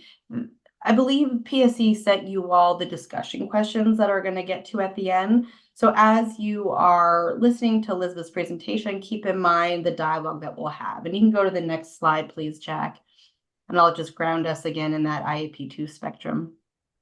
Very good. So this is moving slightly to the right on the spectrum. There really will be a very active dialogue. PSE is hoping in an ideal world that you all reach kind of a common understanding or shared agreement about where you think PSE should go in terms of its modeling efforts. And so with that in mind, next slide, and Elizabeth, please. Thank you. So I'm going to review through the social cost of greenhouse gas methodology. This came from the CEDAR requirements for modeling the social cost of greenhouse gas as a cost adder when making resource decisions for the IRP. And so really the purpose of this meeting is I want to have a discussion.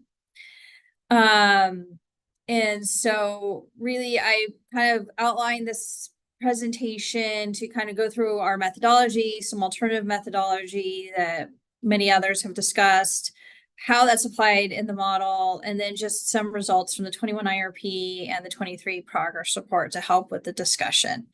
So at really any point, just kind of ask questions. I just want to make this an open discussion. And really our purpose is we want to move forward with a methodology. And we would like to kind of discuss which methodology we should move forward with. I will go through kind of our methodology we're recommending. There's an alternative methodology I'll review through as well. And just kind of go around just getting an idea of where we should go forward with modeling the social cost of greenhouse gas. In the requirements, we do model it as a planning adder, but there's a way to model it as a dispatch cost.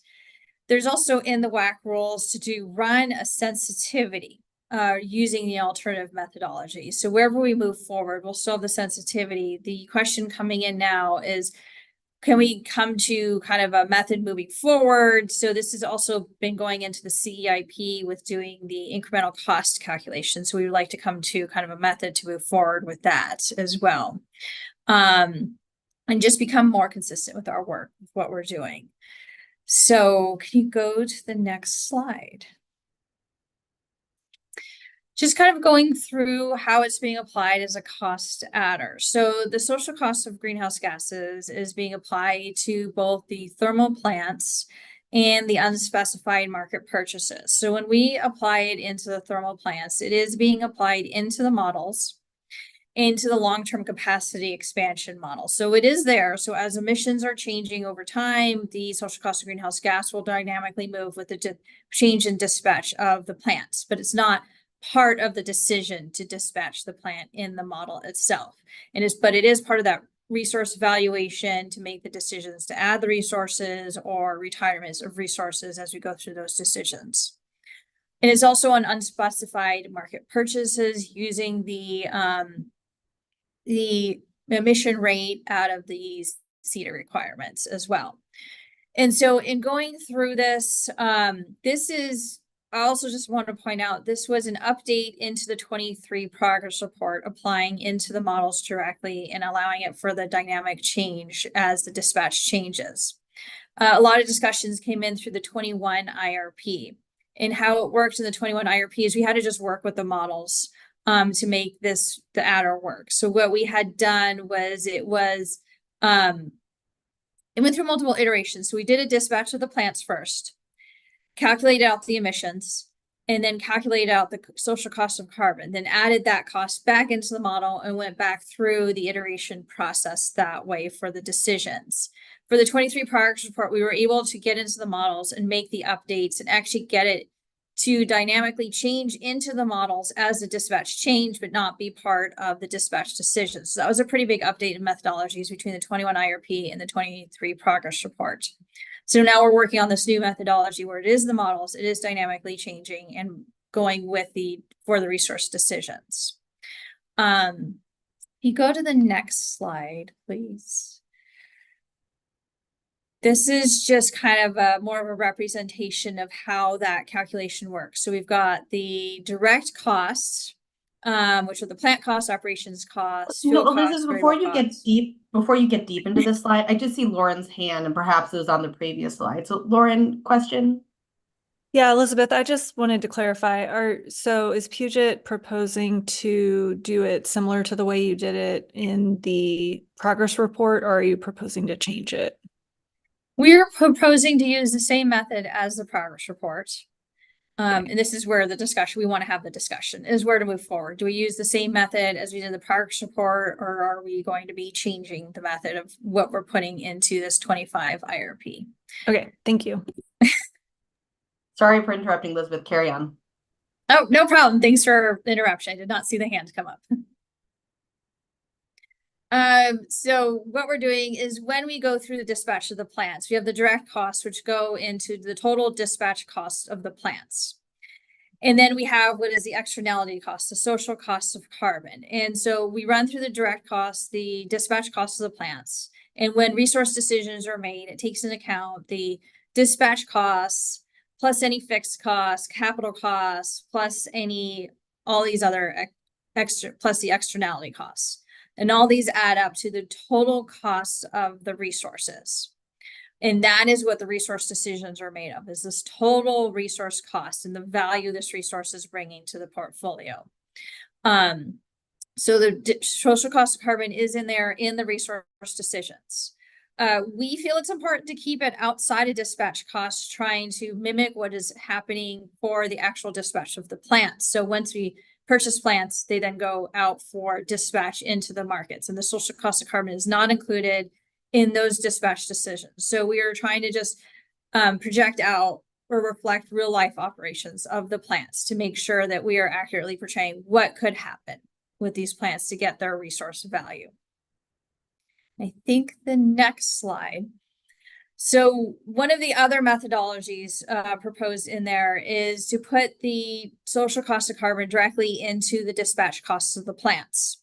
And so how this would work is you add up you have your plant costs, operations, fuels, and this carbon cost. So this will go onto the plants as a direct carbon cost when making the dispatch decisions of the plant. So it increases the dispatch cost, and you won't dispatch the plants as much with a higher cost. And so then this all goes into creating, again, that total cost of the resources. So that adds up with the capital costs, the fixed costs, maintenance costs, everything adds up to get the total resource decision. So the costs are always in there, the social cost of carbon. It's just where it's being put into the calculations to get those total costs.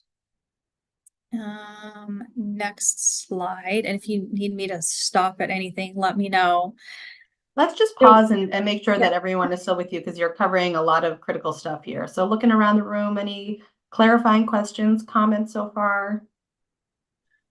Are you going to talk about how the Climate Commitment Act costs are covered as separate from social cost?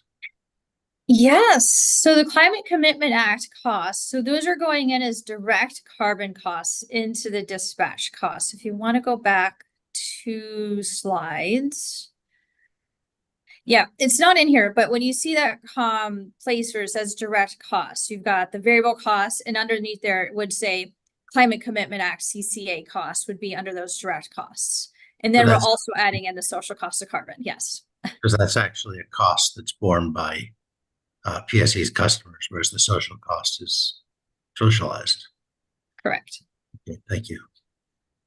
Thanks for the question, Ezra. Anything else before Elizabeth continues?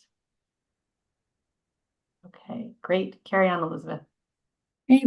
So when we go through the modeling, so this works for both ways, I'm going to describe this. So what happens is the social cost of carbon is a cost adder when making the resource decision. So we go through 2 different iterations through the modeling. The first iteration is a long-term capacity expansion, and this is where the decisions are made to build new resources or retire resources.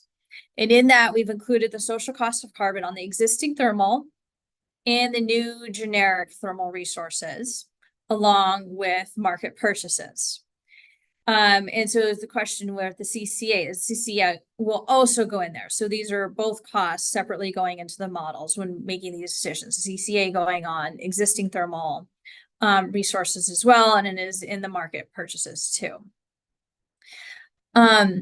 So that goes into the long-term capacity expansion. Once we get that set of resource builds and retirements, that's decisions, we then take that portfolio and do one final run through to get just the hourly dispatch and costs of the portfolio, that final run. And in the final run, we actually remove the social cost of carbon just to get the costs and dispatch of the resource without the social cost of carbon. But the CCA is still in that final run. To clarify. And so when we bring in that final run, we'll then see how the plants dispatch. We'll pull their emissions out, and we kind of do a back end calculations to see, based off of these emissions, this would have been the social cost of carbon that goes with this portfolio. So then we can actually see this is the portfolio cost. We'll have the social cost of carbon costs, and then the total combined portfolio costs, which is the revenue requirement, incremental costs into the portfolio. And then the social cost of carbon cost will get you the total cost for this portfolio. So we can actually break that out into the pieces. So we can see that at the end. And so whether we're putting it in as a dispatch cost or an externality cost, it will go through the same method. It'll go into long-term capacity expansion for the decisions. We'll then take it out of the hourly dispatch either way to get the final dispatch of the plants. And so that's both methodologies will follow kind of that route, whether it's externality or dispatch. So I just want to make sure if there's any questions at this place too. Looking around the room. Lauren, please. Yeah. So Elizabeth, last round, we provided a lot of expert testimony on how the fixed cost approach undervalues clean energy resources and advocated that it should be in both the long-term capacity expansion model and the dispatch portfolio optimization. So could you speak a little bit to how that's addressed here or not? And again, I think the commission asserted some support for that methodology in their order on Puget CEIP. So just want to understand a little bit more if you feel like those concerns were addressed. Yeah, so the concerns were really making sure that the social cost of carbon is dynamically changing with the portfolio. And so the updated methodology we have to make sure it got into the model, it's dynamically changing for their social cost of carbon as the plants dispatch. So no matter what conditions we're in, the dispatches will change. So it's not a fixed cost anymore. It is changing in the models. It's just not in the dispatch cost. So that's one of the pieces we did fix. So it's no longer a fixed cost going in. And then the methodology would also bring out the social cost of carbon to do a final run without it, just to get those final this is how we would see it operate. And then we can kind of back into what the social cost of carbon is. So we can see both ways without the social cost of carbon to see how it would operate, and just to see where that's, so we can actually isolate out those social costs of carbon. So see that as a separate piece too. A follow-up question. And it's okay if you don't know the answer to this, Elizabeth, maybe something for follow-up, but I think it would be helpful for those of us who are involved in multiple utility IRP processes to understand how Puget's methodology may or may not differ from PacifiCorp's. There was a adjudication on this last year and a settlement that parties reached with PacifiCorp. Do you know, are you familiar with their methodology, and do you know if there are significant differences or not? I'm not as familiar. I read through it a little bit. I do know, I think, I'm not going to speak for PacifiCorp. I think it is a similar methodology, but I'm not as familiar as I'd like to be with their methodology. So it is similar. We did try and review through what we did. Elizabeth, is this something that you want to put in the feedback report, or do you feel like this is the level that you'll be able to describe or answer at this point? We could do a little bit more. We'll do a little bit more digging to make sure where we are sitting with PacifiCorp, and we can put that in. Yeah. Great. Thank you. All right, Emily, just flagging that for the summary right now. And Philip, just I think in response to Lauren's question, any other thoughts or responses from you? Yeah, I just wanted to touch base, because I think that I just want to make sure I was clear, Lauren, on where you were going. And I know you don't have Elaine here, and you're always welcome to bring her. But I think that your position was you should use the social cost of carbon in dispatch when you're doing the long-term expansion, not when you're doing then the dispatch of the resources. Right, so that, like, get the portfolio set up using the social cost of carbon, then run it without the social cost of carbon. I think that's what was your. I just want to make sure I wasn't quite clear, but I just wanted to make it clear that that's y'all were saying to do that in the dispatch cost only in the long-term capacity expansion, not when you're forecasting how the resources will actually end up operating. I will review the testimony and get back to you. Okay. Yeah. Believe me, I remember. Okay. Thank you. Great. Very good. All right, Elizabeth, want to keep carrying us forward? Sure. Let's go next slide. So I just pulled some information. This is from the 21 IRP. The next slide is from the 2023 progress report. I'm just trying to highlight what's going on between both methodologies. So really what's happening in both the 21 IRP and 2023 progress report, we need to meet CETA requirements. So by 2045, all portfolios meet CETA requirements, 100% renewable and non-emitting resources by 2045. So that's the important piece, is what's happening with CETA, is it meets CETA. It's just really the path that it takes to get there is where where we're trying to focus in on, and what resources may come in. And so one of the concerns we have with doing it as a dispatch cost is this does change how the resources dispatch. And so it doesn't really reflect what will happen. And so I just pulled some information on the levelized costs of capacity of some of these resources to see how those changes can affect the capacity costs. So this is really looking at just like the peaker, the gas plants, how they would look under the social cost of carbon as an externality. So for example, a frame peaker came in at $95 a kW year levelized. And then when we added in the social cost of carbon, it brought it to $148 a kW year levelized with the social cost of carbon added in the 21 IRP. Whereas if we put it as a dispatch cost, what's happening is the plant dispatches less. So because it dispatches less, the emissions are significantly less. And so that cost of emissions is down. And so that's where we're getting some of these changes in how these resources look.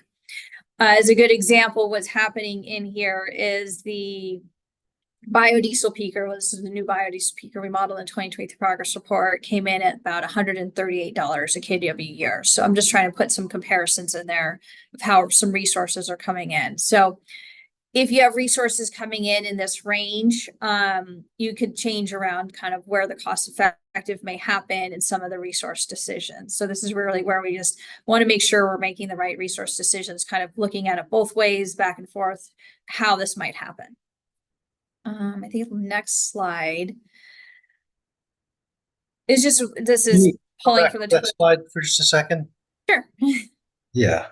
So when we talk about the cost of capacity, are we talking about like the net? Is that part of this? Because it's the net cost of capacity?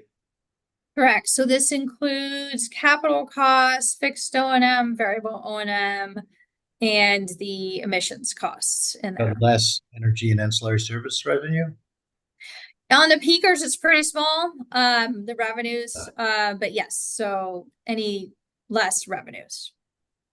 Okay, I guess I didn't really understand your explanation for why the capacity cost is so much less if it's running less because of the because you're including the social cost of carbon and the dispatch cost. Could you mind? For example, you could have the frame peaker dispatching at a 5% capacity factor, then you would be adding up the emissions at the 5% capacity factor. But adding in this increased dispatch cost could reduce it to a 1 or 2% capacity factor. And so that change in dispatch is less is the change, so you won't have as much fuel costs in there for that amount. And you won't have the emissions on that as well. So it's also a reduction in emissions. So that reduce your social cost of carbon that is added onto the resource as well. So this is taking into account how the plant is operated. So we take into account all the variable costs for all the operations of the plant too. And so when you're changing dispatch, you're changing how it's operated, you're changing those variable costs. And that's also in that net number. I see. It's just confusing to me because obviously you're spreading the capital costs over fewer kilowatt hours under those circumstances. But you're saying the variable costs more than make up for that. That's why it's yeah, I mean, I used some low numbers, but I think it could be the frame peakers could be as high as like 10% depending on the year. So you could get some more, a little bit more drastic changes in dispatch. Okay. Ezra, did that help? Is clear now to you? Well, there's a lot there. This is just basically what comes out of the model. So it's not like there's a simple calculation you can show us. Is that right? Okay. There is a calculation we've included with the 2023 progress report. I don't have it here. I'll make sure to include that as well in the feedback. I can follow up and include that calculation. So in the 2023 progress report, we did actually post all the levelized cost calculations. It's in with Appendix I. Look at your recall. Yeah. Great. So Emily just flagging for the notes, one more item for the feedback report that Elizabeth will get the formula and provide something similar to Ezra. Great. Okay, and then let's see, I see some notes in the chat. Lauren, I'll just read this aloud in case you know, for those people on the phone or for those who are watching online. So Lauren writes, this is what order 08 in UE 210795 says. In the 2023 biennial CEIP update and future CEIPs, PSE should be required to model the social cost of greenhouse gases in dispatch, and the company, PSE, should provide an alternative scenario where the social cost of greenhouse gases is modeled as a fixed cost adder. The Commission also found that modeling the social cost of greenhouse gases in dispatch resulted in lower portfolio costs in the no CETA case. So I'm just wanting to have people watching online hear what we're seeing in the chat. So you can carry on, Elizabeth. All right, thank you. So next slide is just pulling some information. So this is now pulling out of the 2023 progress report. So we look at it, we keep re-looking at it, just trying to see if we can find some general trends of what's happening. And again, we were seeing very similar general trends going into the 2023 progress report. And this is now, we've got that updated methodology where it's no longer fixed in the models. We've got the social cost of carbon dynamically changing in our reference case. It's just an externality cost instead of in the dispatch of the plants itself. Overall, we're seeing still the same general themes. We're still building renewable resources for meeting CETA requirements. That's unchanged. Really, this is the changes we're seeing is just kind of in the makeup of the capacity resources themselves. It's a lot of capacity resources, so these could be small or big depending on how you're looking at it. It's just kind of really the change in the makeup. Overall, in dispatch, we did see a little bit more of the gas to hydrogen blending peakers versus the biodiesel peakers, and a little bit more peakers overall versus batteries. And that's because we're just changing those levelized costs of capacity. So things are just moving around a little bit in the value of the capacity in the portfolio. Whereas in the reference case where the social cost of carbon is an externality cost, we did see more of the biodiesel peakers coming in. As I noted, that those biodiesel peakers are coming in that range when you change around the social cost of carbon, and more batteries were coming in. So again, it's kind of changing that levelized cost of capacity. Overall, for the portfolio costs themselves, we did see a lower cost, portfolio cost in the reference case versus in the social cost of carbon. So these are the resources added. But in the reference case, we did get a little bit higher social cost of carbon. In the end, when you take the portfolio cost plus the social cost of carbon, we ended up at the same point with the same portfolio overall total costs of those portfolios with both of those added. So this is just kind of looking at those results from the 23 progress report. And really just, I'm trying to put in information, and thank you for also pointing out that there was testimony looking at it the other way. As a dispatch cost, doing some work with the no CETA portfolio for the incremental costs as well. And I think my next slide is just, I want to open this up for discussion of where do we go from here? Do we continue with the methodology we've proposed? Do we continue with a different methodology? And I just really want to get thoughts where the group may be leaning towards. If there's a way that we can streamline this a little bit more, or just keep modeling both ways, just so we can see how it will look both ways. And those are kind of where I'd like to go with the discussion. Very good. Thank you, Elizabeth. Before we start the discussion portion, just curious if anyone has any clarifying questions. I know there's a lot of details here. If PSE were, I'm sorry, I should have raised my hand. Go ahead, Ezra, and then we'll turn to Eliza after. Okay, I'm sorry. If PSE is participating in a regional market like the California Day-Ahead Market, I believe, is it the case that they would not be able to include the social cost of carbon in dispatch costs and operations? I mean, it would violate market rules. Is that correct?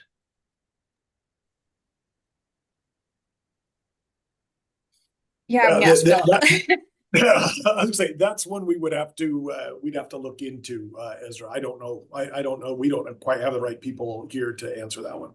But that's something good to be aware of, right? That even just the way you're asking the question is, let's make sure that we're aware of that.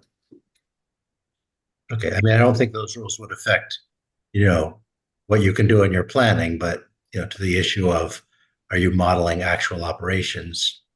You want to know how legally you're required to do your pricing.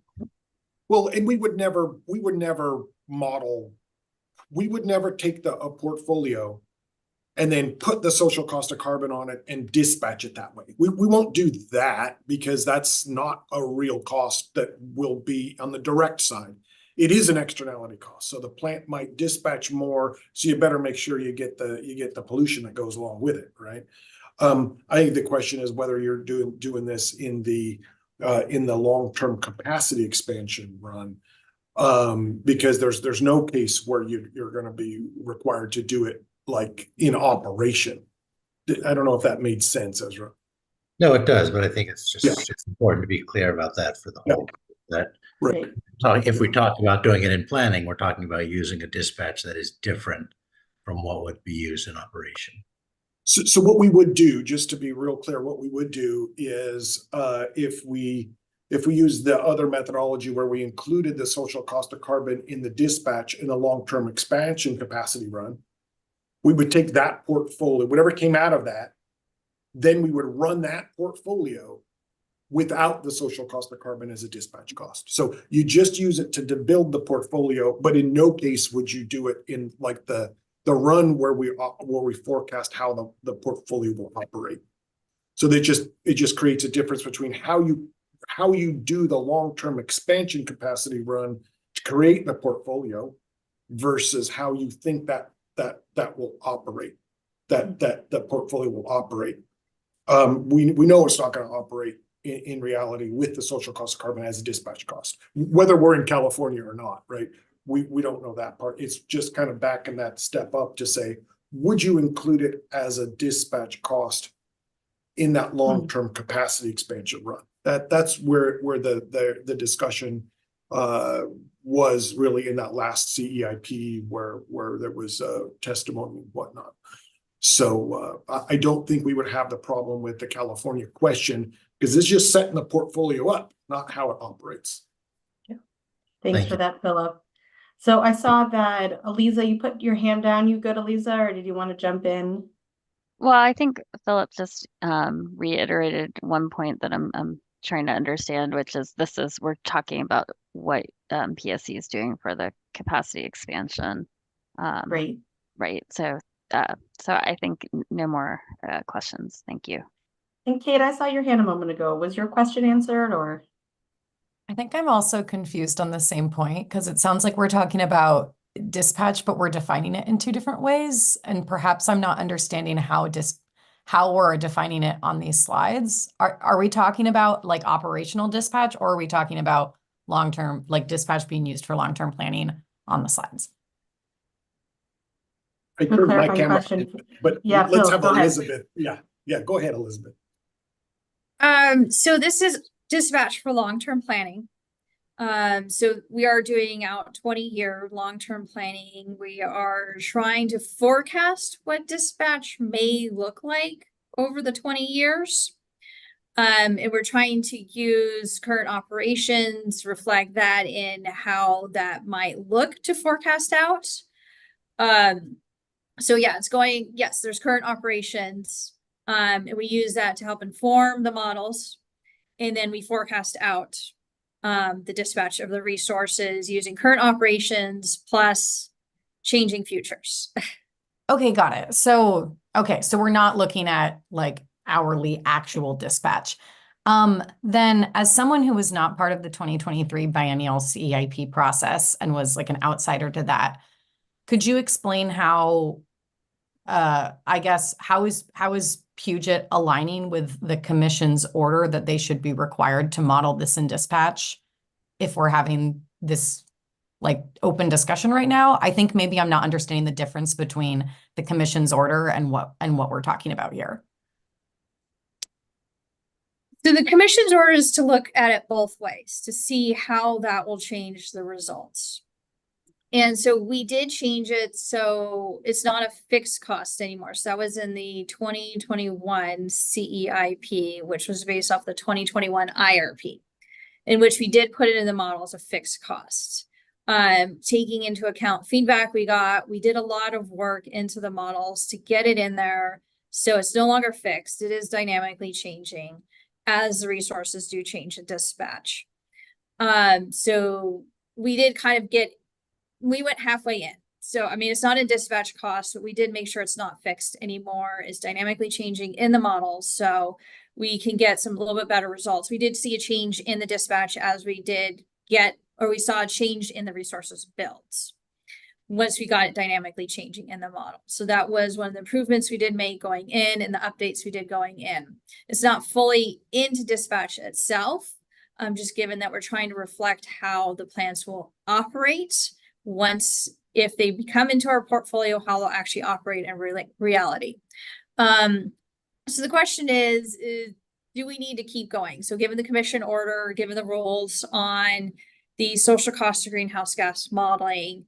Do we just keep going, modeling it both ways, looking at both the reference case and the no CETA case both ways, calculating incremental costs both ways? But we're asking, is there a way that we can maybe streamline this so we can look at the reference case both ways? Does it change? Do we still need to look at incremental costs both ways? So that's what we're hoping. It's just, is there a way to take out some extra steps in there? Or, I mean, based off those requirements, do we just keep going with this method? Looking at it both ways, it just kind of increases a lot of the work going in. So that's really where we're trying to go with the discussion. Great. Jack, if you want to move to the next slide, I think this began, yeah, there we go. The question maybe in slightly different terms. Lauren, please.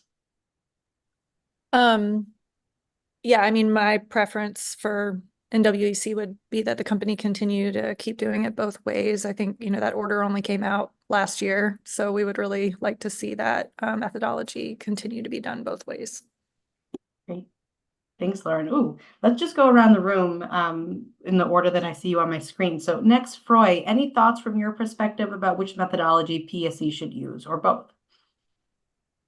Yeah, I mean, looking at the different, or how the results point to slightly different picker options, I like the results potentially more as an externality cost adder, but I think the rules, yeah, I would like to still see both of the model outputs continue, just as maybe that's just what the Order 08 says.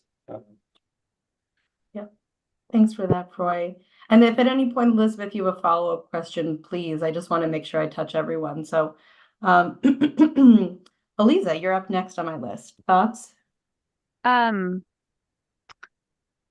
don't right now, so I'm just not sure. There's something I think I missed in the descriptions that I feel like don't let me be able to weigh in at this point. Do you want us to go back at all and do a recap, or do you want to just provide thoughts after the meeting, if at all? I think I don't want to slow people down right now. Okay, well, we have time. So if you change your mind, we're doing great on time. So you can always at the end say, you know what, let's go back. Sounds good. I'm looking at the slides as we're talking. So yeah, great. Okay. Next on my list here, I have Rose. Rose, would you mind sharing your thoughts? I know that Jim is not here, but does the Sierra Club have an opinion about this? Yeah, I guess I do want to caveat it that we'll probably follow up afterwards. And Jim will lead that and might have additional thoughts. I would say generally, Sierra Club does have concerns about adding the social costs of carbon in dispatch and it impacting what the final portfolio suggests will be actual operations of fossil fuels. I'm not as steeped in this case, but I know this issue also came up with Pacific Corp. And I think given the issues that have been raised and the order that came out from the commission, it probably does make sense to continue doing the portfolios both ways. But like I said, Sierra Club will follow up. Great. We'll just, Pauline, can you just redrop the feedback form link in the chat, and that way Rose can just have it handy and bookmark it for now. Great. Okay, next, Kate. I think kind of similar to Rose, I'm going to follow up with my team who worked on the biennial CEIP since I'm an alternate today, but thanks for the discussion and I've learned a lot. Perfect. We appreciate you being here, Kate. Megan, please, let's hear from you. Yeah, so Climate Solutions supports including the social cost of greenhouse gas just as an externality cost adder, because kind of as the previous slide showed in the results, adding it as a dispatch cost might result in a portfolio that actually includes more peakers and emissions intensive plants, because adding it in dispatch cost for modeling would say like, oh, maybe these peakers are too expensive to run, so we'll keep them, but we won't run them all the time. But then in actual operations, as several folks on this call were talking about earlier, there's no including this social cost of greenhouse gases in actual dispatch during hour-to-hour dispatch. So while the model might show like, oh, we can hold on to these peakers and we'll never run them because they're too expensive, when you get to actual operational dispatch, those peakers will be run more frequently because that extra adder cost wouldn't be included. So for that reason, we support just including it as an externality cost adder. Great. Thanks, Megan. Thanks for those words and remarks. Next, I have Joel.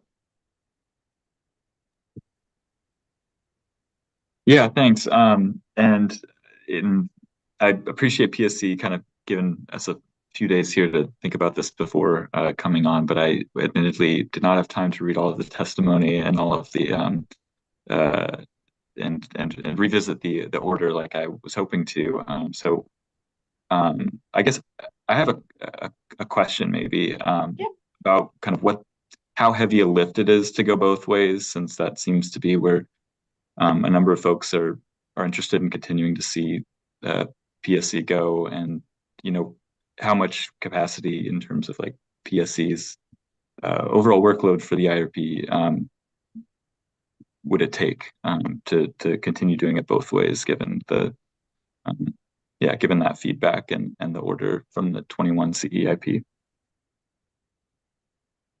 What do you think, Elizabeth? Yeah, I'll give an answer, but we might come back. So running an extra sensitivity is the easy part, is really going into the calculations of the incremental cost and doing that both ways. So that's where the kind of time is going into doing those calculations. It is extra time going in to do that. So for the IRP itself, if we're just running the extra sensitivity, that's the easy part. Would be going into the CEIP, looking at the social cost of carbon on both sides for the incremental costs, recalculating that, and then seeing how that would affect kind of going into those targets as well. Or not really going to the targets, but just see how would that change those costs. So yeah, I might follow up with the team just if we can get a little bit more exact information on that, but that's generally what's happening. We were just hoping to see where opinions are. Just wanted to bring this up. This is a first discussion, so I know a lot of people like, we need more time, which is fine. We just want to bring this in early for this discussion. We'll be coming back to this. We'll definitely be taking the feedback on these thoughts too. So this is not the first time we'll be discussing this or walking through the work as well. Yeah. Joel, thanks for your clarifying question. I bet other people were wondering about the capacity piece. And last but not least, Ezra, please. Well, I can't, take a position for public counsel. I can give you my opinion. I like the information. I think it was useful today to have the information.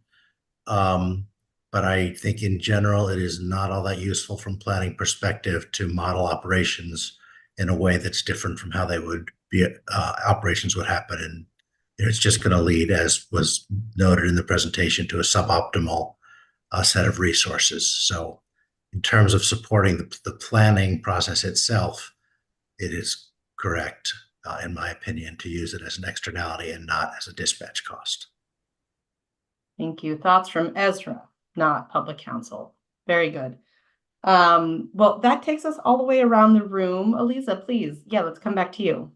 Yeah, so I guess maybe I'm thinking about it.Maybe I want to ask a question to Elizabeth, and maybe, my response will be based on sort of the overall modeling, sort of the features of that.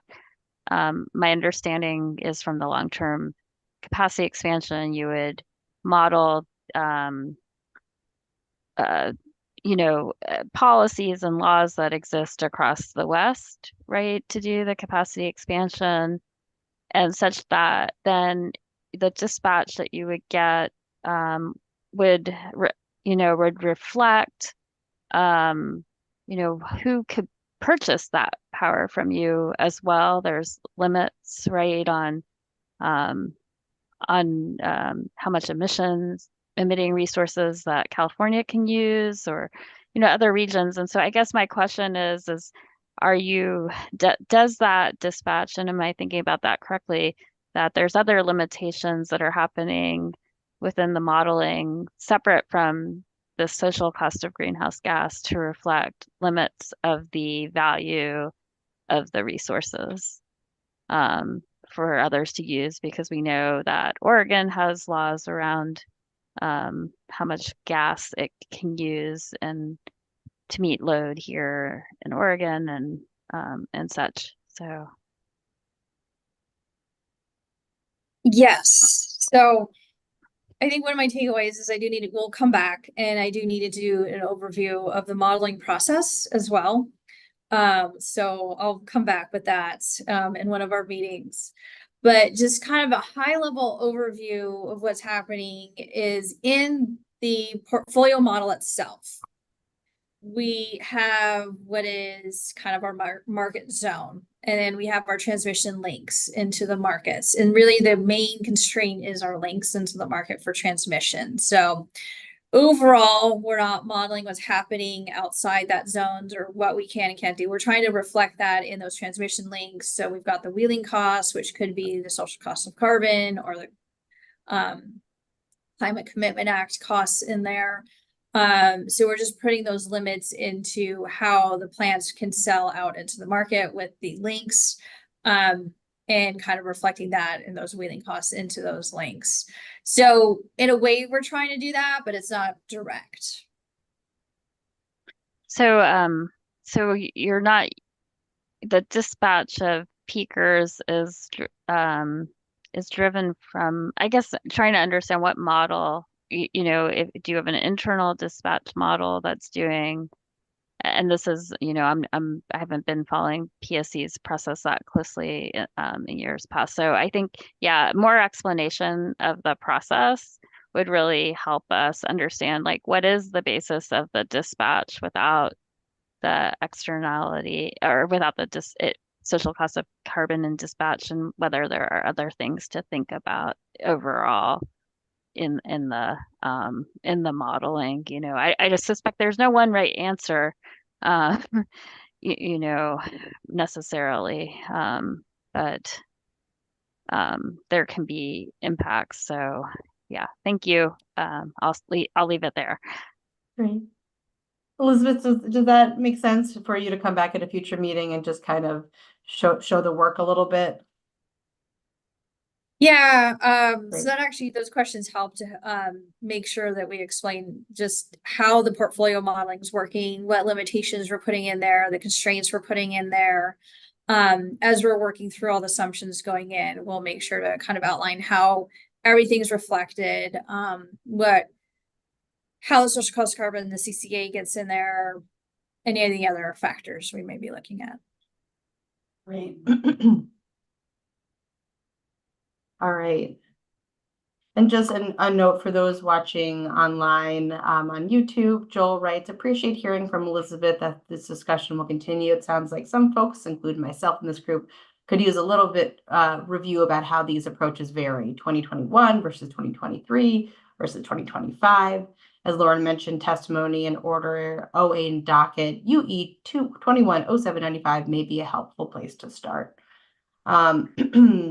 Any reactions to that, Elizabeth or Philip, before we move on to our next steps?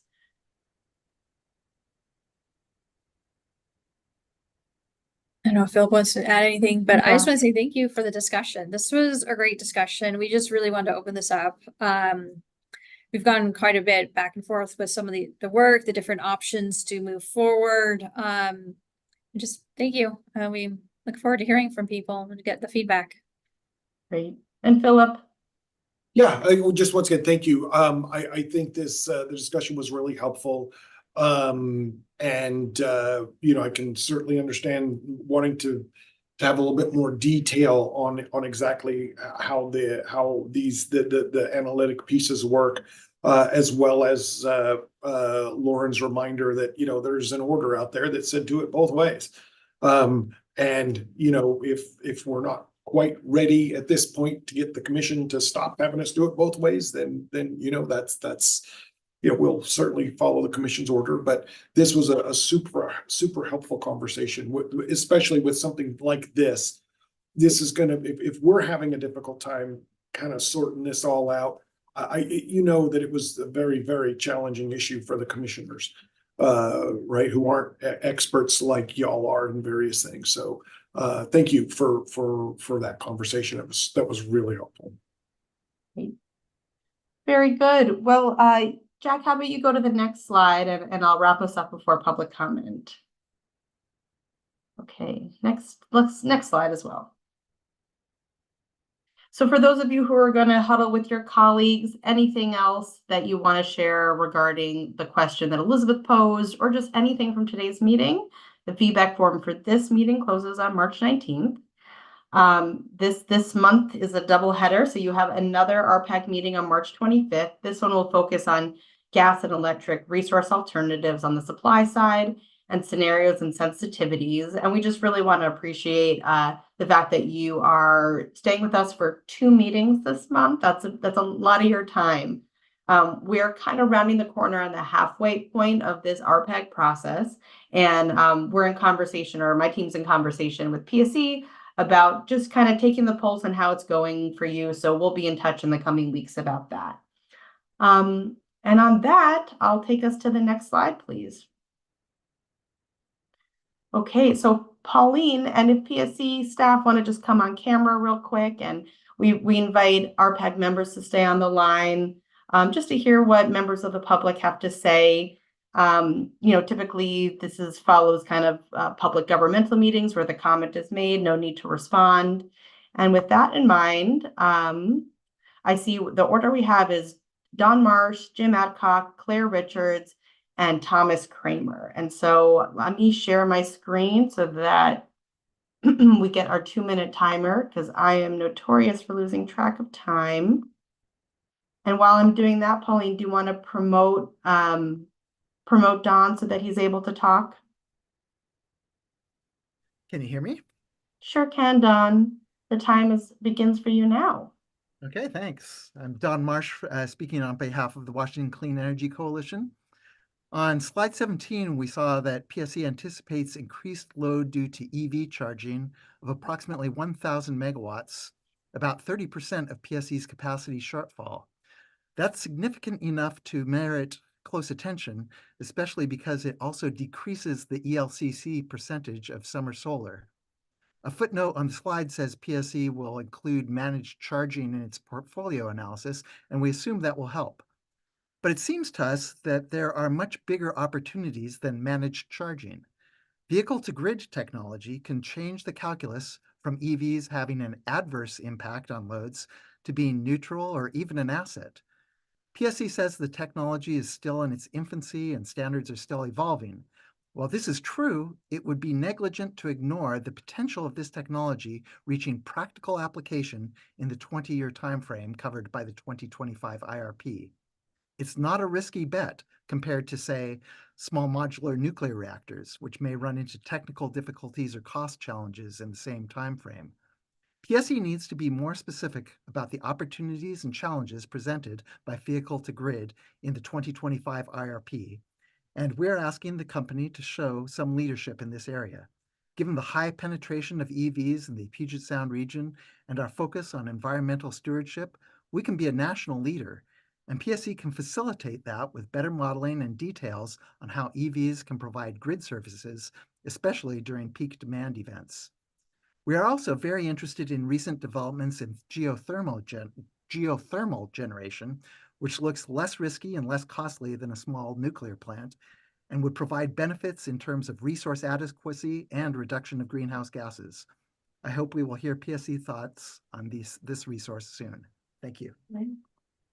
Great. Thank you so much, Don, for those thoughts on vehicle-to-grid and geothermal, among other topics. Next, we have Jim. I'm going to promote Jim to allow him to speak. Yes, can you hear me? We sure can. Your 2 minutes start now. Okay. A decade ago, Puget said coal would never go away. Today, Puget says social costs of greenhouse gas will never be a real part of dispatch costs. I disagree. Puget needs to actually account for social costs of greenhouse gas in dispatch. This correctly models the real damages to human society from Puget's choice of behaviors. If the human race is to survive, these costs must actually be accounted for, not shoved under the rug. Current Puget yearly operations are killing thousands of people per year due to these emissions, as demonstrated in the mortality of costs of carbon peer-reviewed scientific paper. By not modeling these actual costs, Puget builds more new natural gas generating plants, leading to more stranded costs in the future, which Puget then expects ratepayers to pay accelerated depreciation. Further, carbon allowances are not free to Puget. Rather, Puget is required to model the auction values of those allowances and to sell those allowances back at auction if doing so results in lower costs to ratepayers. Again, allowances are not free and must be modeled in dispatch. But Puget always, falsely, ends up removing carbon costs in their final modeling of dispatch. ELCC concerns in general demonstrates the importance of diversity of generation and storage capacity, as too much dependence made of any one resource, then ELCC goes down due to saturation effects. Yet Puget continues to refuse to acquire that diversity, refusing to buy in any reasonable quantity solar, battery storage, and demand response. One word on electric vehicles. You provide time of day pricing, and then the EV problem goes away. California utilities are already doing this. I don't know what Puget doesn't understand. Thank you. Bye-bye. Thank you, Jim, for those costs, those comments on the social costs of greenhouse gases, diversifying resources, etc. Thank you for your time. We have Claire Richards up next. And if everyone could just state their affiliation, if they have one, or just an interested ratepayer. Hi, my name is Claire Richards. I am an interested ratepayer. I'm also a nurse, and that isn't meant to be my logo, but I am a member of that alliance, and not speaking for the Alliance of Nurses for Healthy Environments. I did arrive late, but I want to say that, we know that climate change is accelerating, and the amount of warming is shocking climate scientists right now. And recent science is showing that the Arctic will be missing most ice within 10 years. So we know that we need to transition off fossil fuels to renewable energy. And so any modeling result that ultimately results in the long-term use of fossil fuels is obviously wrong. So it makes me wonder if any kind of option shows that there's fossil fuels, what's wrong with that model.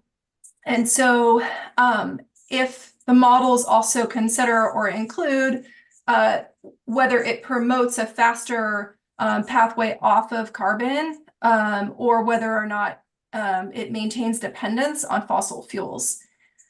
And I also want to note that, both of the options shown model, they include fossil fuels, like hydrogen can be blue, and so that's still dependent on fossil fuels. I wonder if Puget Sound Energy is considering the health impacts of these peaker plants in these models, and also health equity. So whether or not these peaker plants are still affecting populations that are environmentally burdened, and how you can all consider or prioritize the ending of peaker plants. So that's it. Thank you.